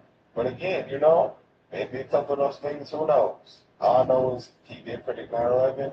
I don't know what his success rate and predictions is. Yeah, Duke said freaking NASA, the breakaway government of Germany, fighter, got armor. See, that's what it's like. Hybrid human, the tissue, the DNA tissue, like, the lung and I have seen people say 5G is bad. Yeah. He very clearly starts cracking, and it's only a matter of time before he gives the people who want him gone exactly what they need to finish him, as he crosses a line he can't go back from, making his now infamous claims about Sandy Hook never occurring, that the children didn't exist and the grieving parents were actors. He'd actually been saying this stuff for years prior to the podcast and this point, but now those words were coming back to bite him.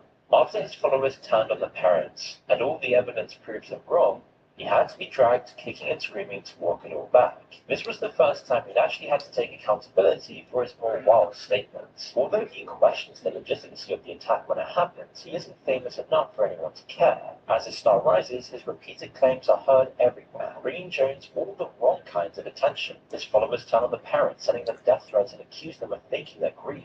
And so in 2018, a way to silence him was found.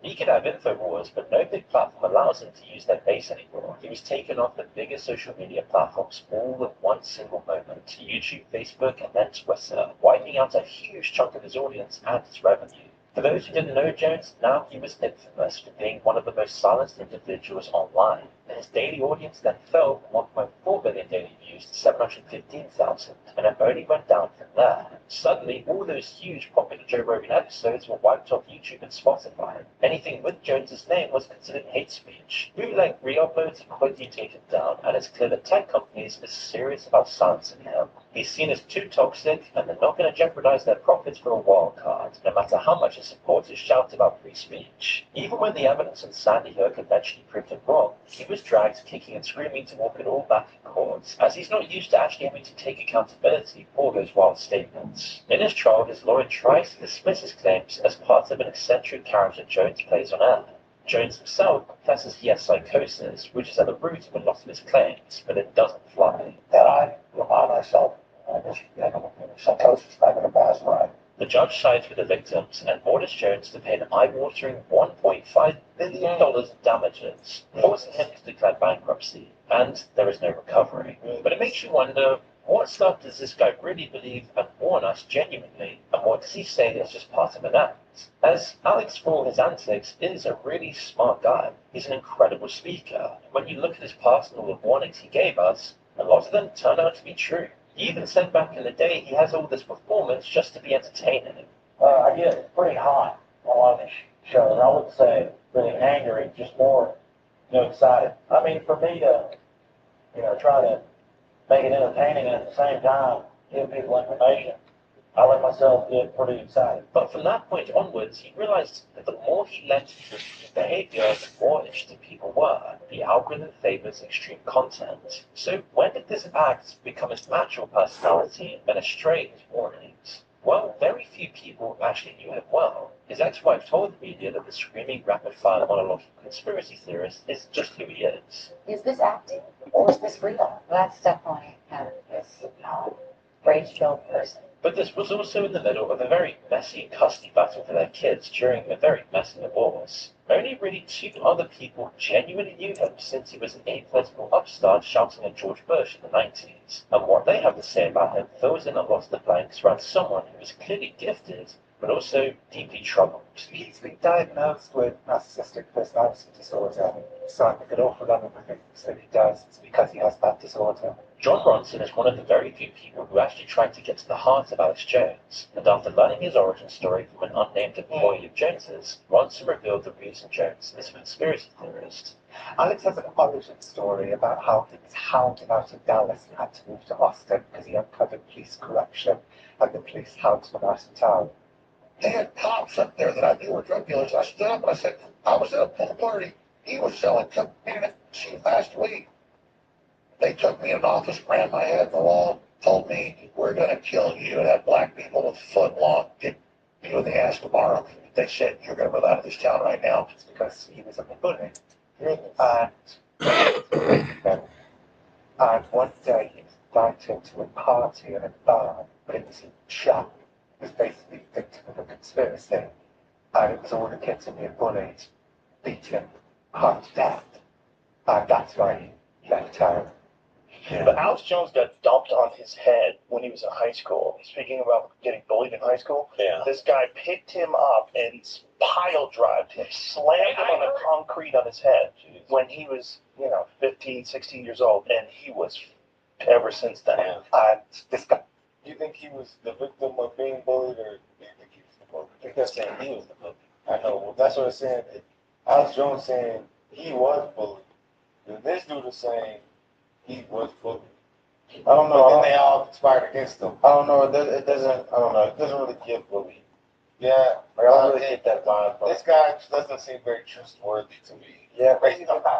Who even is this guy? I don't know. He's just like an evil mad scientist, Terry Potter, but like the penguin.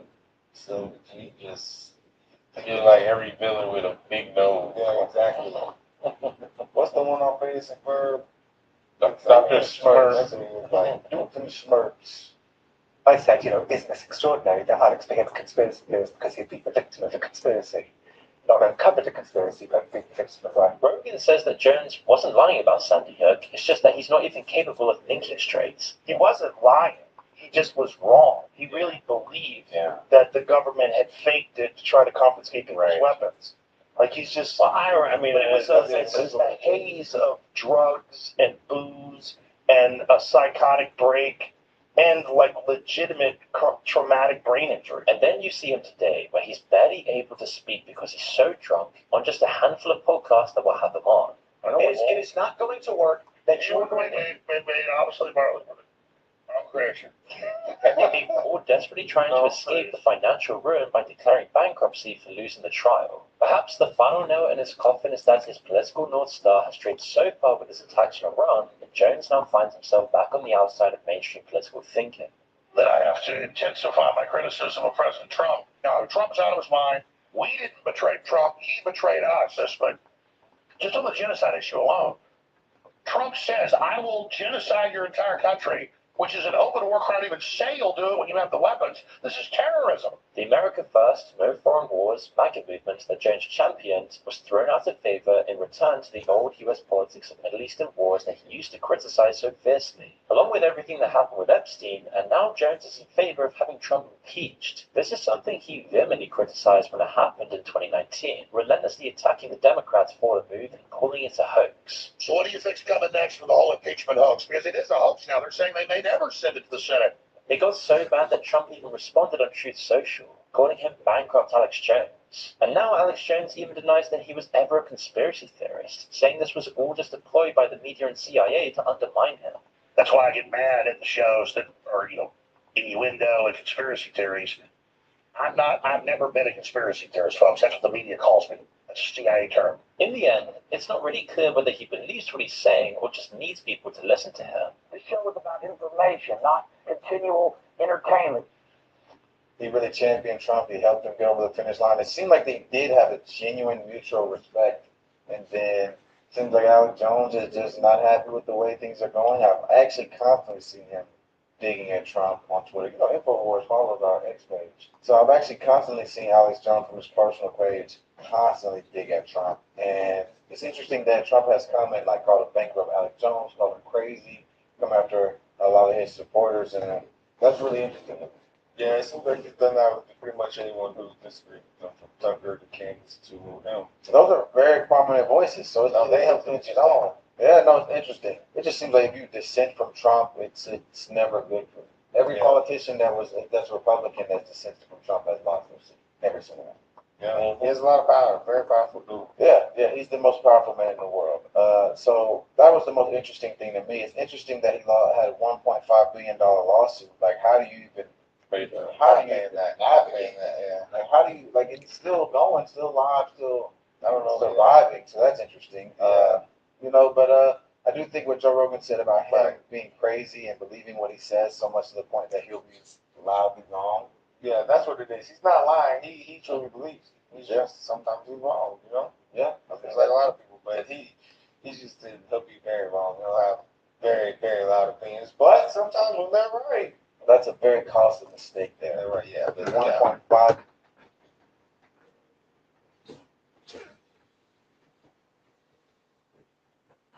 Thank you so much. I appreciate it.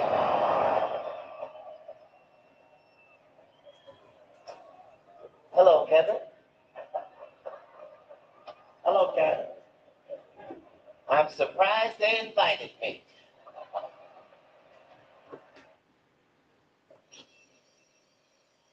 Northern Tool and Equipment.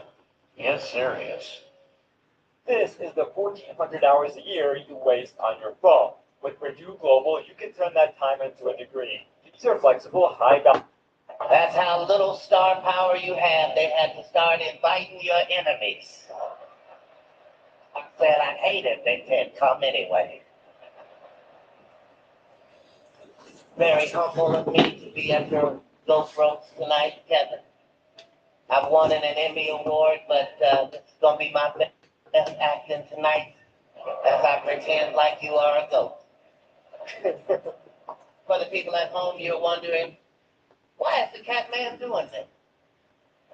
For the money, bitch. This is my Riyadh Comedy Festival. Only one with a soul. Kevin, you're going to hear some things tonight that you're not familiar with. Those things are called punchlines. Is this day the best that the industry could put together for their own cast? I'm not sure if the Illuminati is real or if this is the junior varsity version.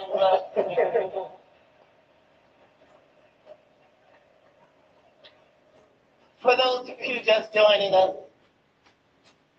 Kevin and I have beef. And I'll tell you why.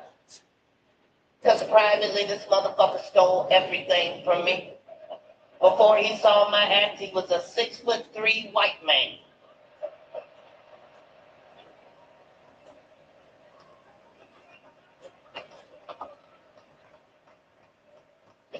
I tried to tell y'all that Kevin Hart was a plant. Because I keep burying him, he keeps springing back the fuck up. Just like a plant.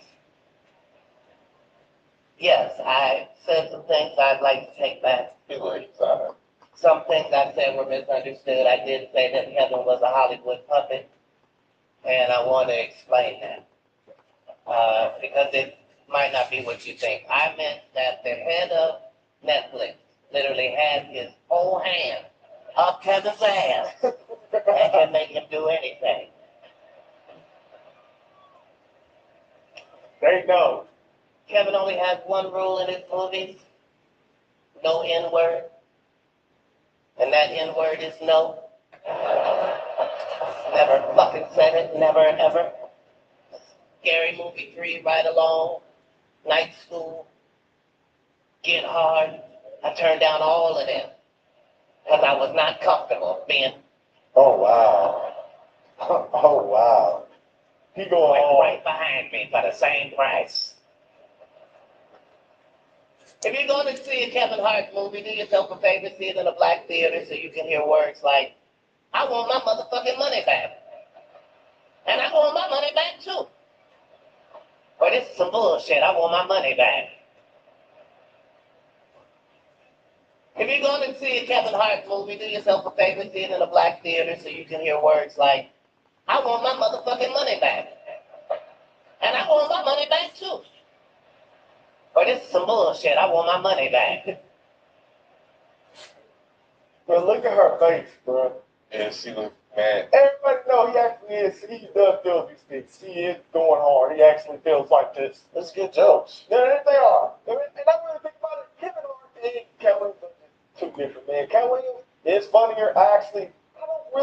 I laugh a little bit there, stand-up comedy, but like a genuine laugh, Cat Williams can make me do it. Kevin Hart can't make me do it. I think they're both right. I think they're both right. They are, but anyway, so what I'm saying is though, no problem. Okay.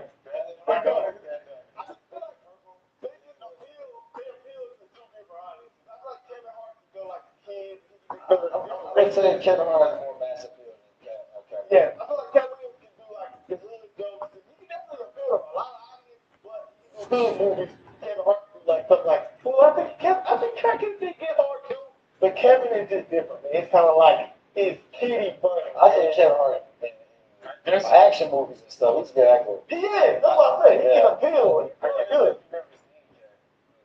Yeah, we see him on like Friday. He's more of like a typecast. Like he plays like a pimp or like. Yeah. I guess what's that movie in the church where he was in the church? Robert the choir. He's the choir. That's not Robert. It's an Ice Cube movie. Sunday. Some Sunday. Is it first Sunday? Yeah, first Sunday. Oh, okay. And I want my money back too. Or this is some bullshit, I want my money back. Even The Rock can't save your ass. Kevin and The Rock have what you call a bromance. That's when two actors secretly fuck the shit out of each other. He is serious, bro. That's great. But seriously, how can you not love Kevin? Only two people have done that. Me and his father. Kevin once said if his son was gay, he would take a dollhouse and hit him over the head with it, which is arguably the gayest way to abuse a child.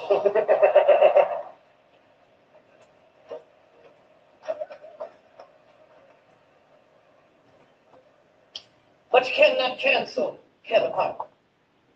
Just can't do it. He's made a tough line.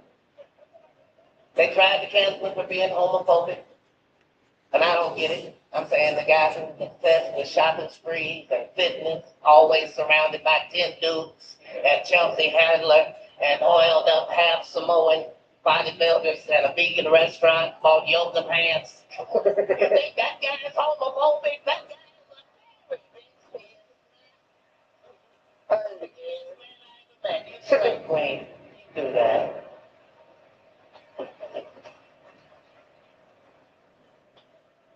They tried to cancel Kevin for the Diddy parties. They hurled allegations at him. But thanks to all the baby oil, charges didn't stick. Kevin famously was at a brunch,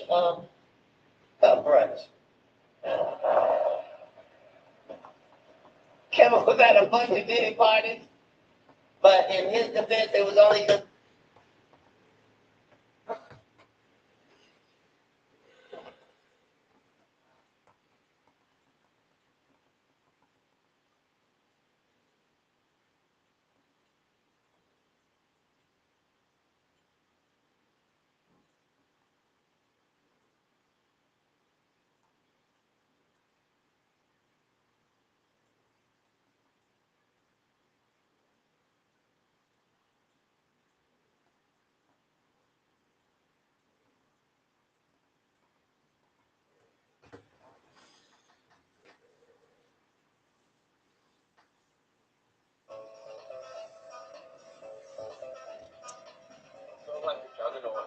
This is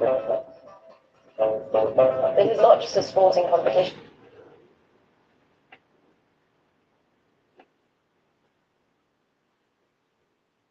Could have easily went for the ball, but I didn't want the ball.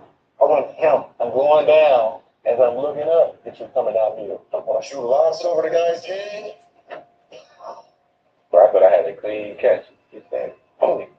I said, ooh. I didn't want to move my lips. So I was like, I said, hey, coach, you can't throw my chest.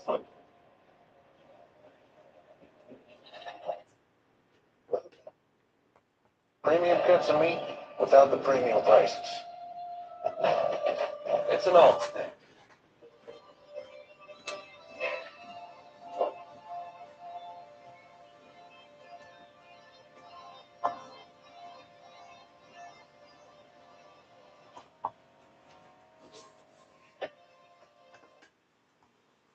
Hit you the hardest when you were playing, you feel like? Ryan Russell.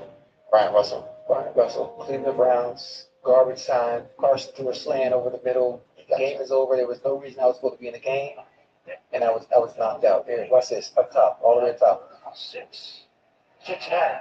Oh God. And that is the one hit I took, and it's the trust. Yeah. And good evening, you all your email. Yeah, Johnson. Here we go. Well, I enjoy. You see the score line, huh? Yeah. 14. Why am I even in the game? And it's what, a minute going the clock. Hall of Fame, they told us about some damn brotherhood. Right. And I had to stand up and tell them something. Jack and Slater hit me so damn hard. I saw Jesus Christ in all 3 forms. So the Father, Son, I saw it all right. And it was going like that. And I said, y'all want me to talk about some damn brotherhood like I'm in line with it? No, bro. It ain't happening. This is one of those things. I'm going to take the heavens and Lord, forgive me. Because I didn't forgive him. You know what? We played Philadelphia Eagles in the playoffs at home. Okay. And it was inside zone play to the left, and I remember I pressed it to the B gap. That's it. That was good. I pressed it to the B gap and I'm bouncing out and keeping it tight. I dip in, I dip back out, and I'm probably like 2-3 yards up the field, and I get tripped up. I get turned down. Somebody probably got my foot. I'm going down as I'm looking up. It's just coming down to it. Oh yeah, Dolphins grind down. Oh. And I was falling like this too. Caught you in the back of you. It's so hard. That's the hardest I've ever been hit. For real? Yeah, I was mad at Brian Dawkins for about years. I'm gonna talk about Ed Reed. Okay. That same year, 2010, playoff game. It's cold. That's when I really realized that it's a difference in the NFL from the regular season to playoffs. And so we out there, it's freezing cold in Kansas City. Matt Castle dropped back, so I'm chipping off the edge. I'm not giving much chip because I don't weigh but a $165, but I'm doing what I can do, right? So I chipped him, and he kind of turned me, and Matt threw me the ball. And I seen Ed Reed beeline at me. And I saw him, I said, you know what, the type of player I am? I'm going to get my butt blown up. But guess what? I'm going to make that catch. So if anybody come to me and say, oh, I caught the ball. You know what I mean? But anyway, so he hit me, boom. I get to the sideline. Went to my coach. I know the camera's open, so I didn't want to move my lips. So I was like, I said, hey, coach. He said, yeah. He's watching the game or listening to me. I said, I can't feel my chest. It's true story. He was right by. Where you at? And he was like, you still want to play? And he doing it. I said, yeah, just get me at halftime. So we get to halftime, whatever, we do. I get back out there, but I mean, that was one of that extra meeting that next day or the day after that. I had to take it because I was like, I'm ready to go home. I want to go back to Florida, and they raised my arm up, and I said, I'm good. And I went outside and almost cried. Man, it was so bad. But then look, my people, the icing on the cake. He came to me after the game and said, hey, little fellas. I said, yes, sir. He was like, he said, you're gonna be a typical player, man. You gotta get the ball. Like for you all week, and I said, I can tell. Yeah. Right, that's gonna be it, guys. So, hey, y'all have a good night, man. Get y'all's appetites. Good night.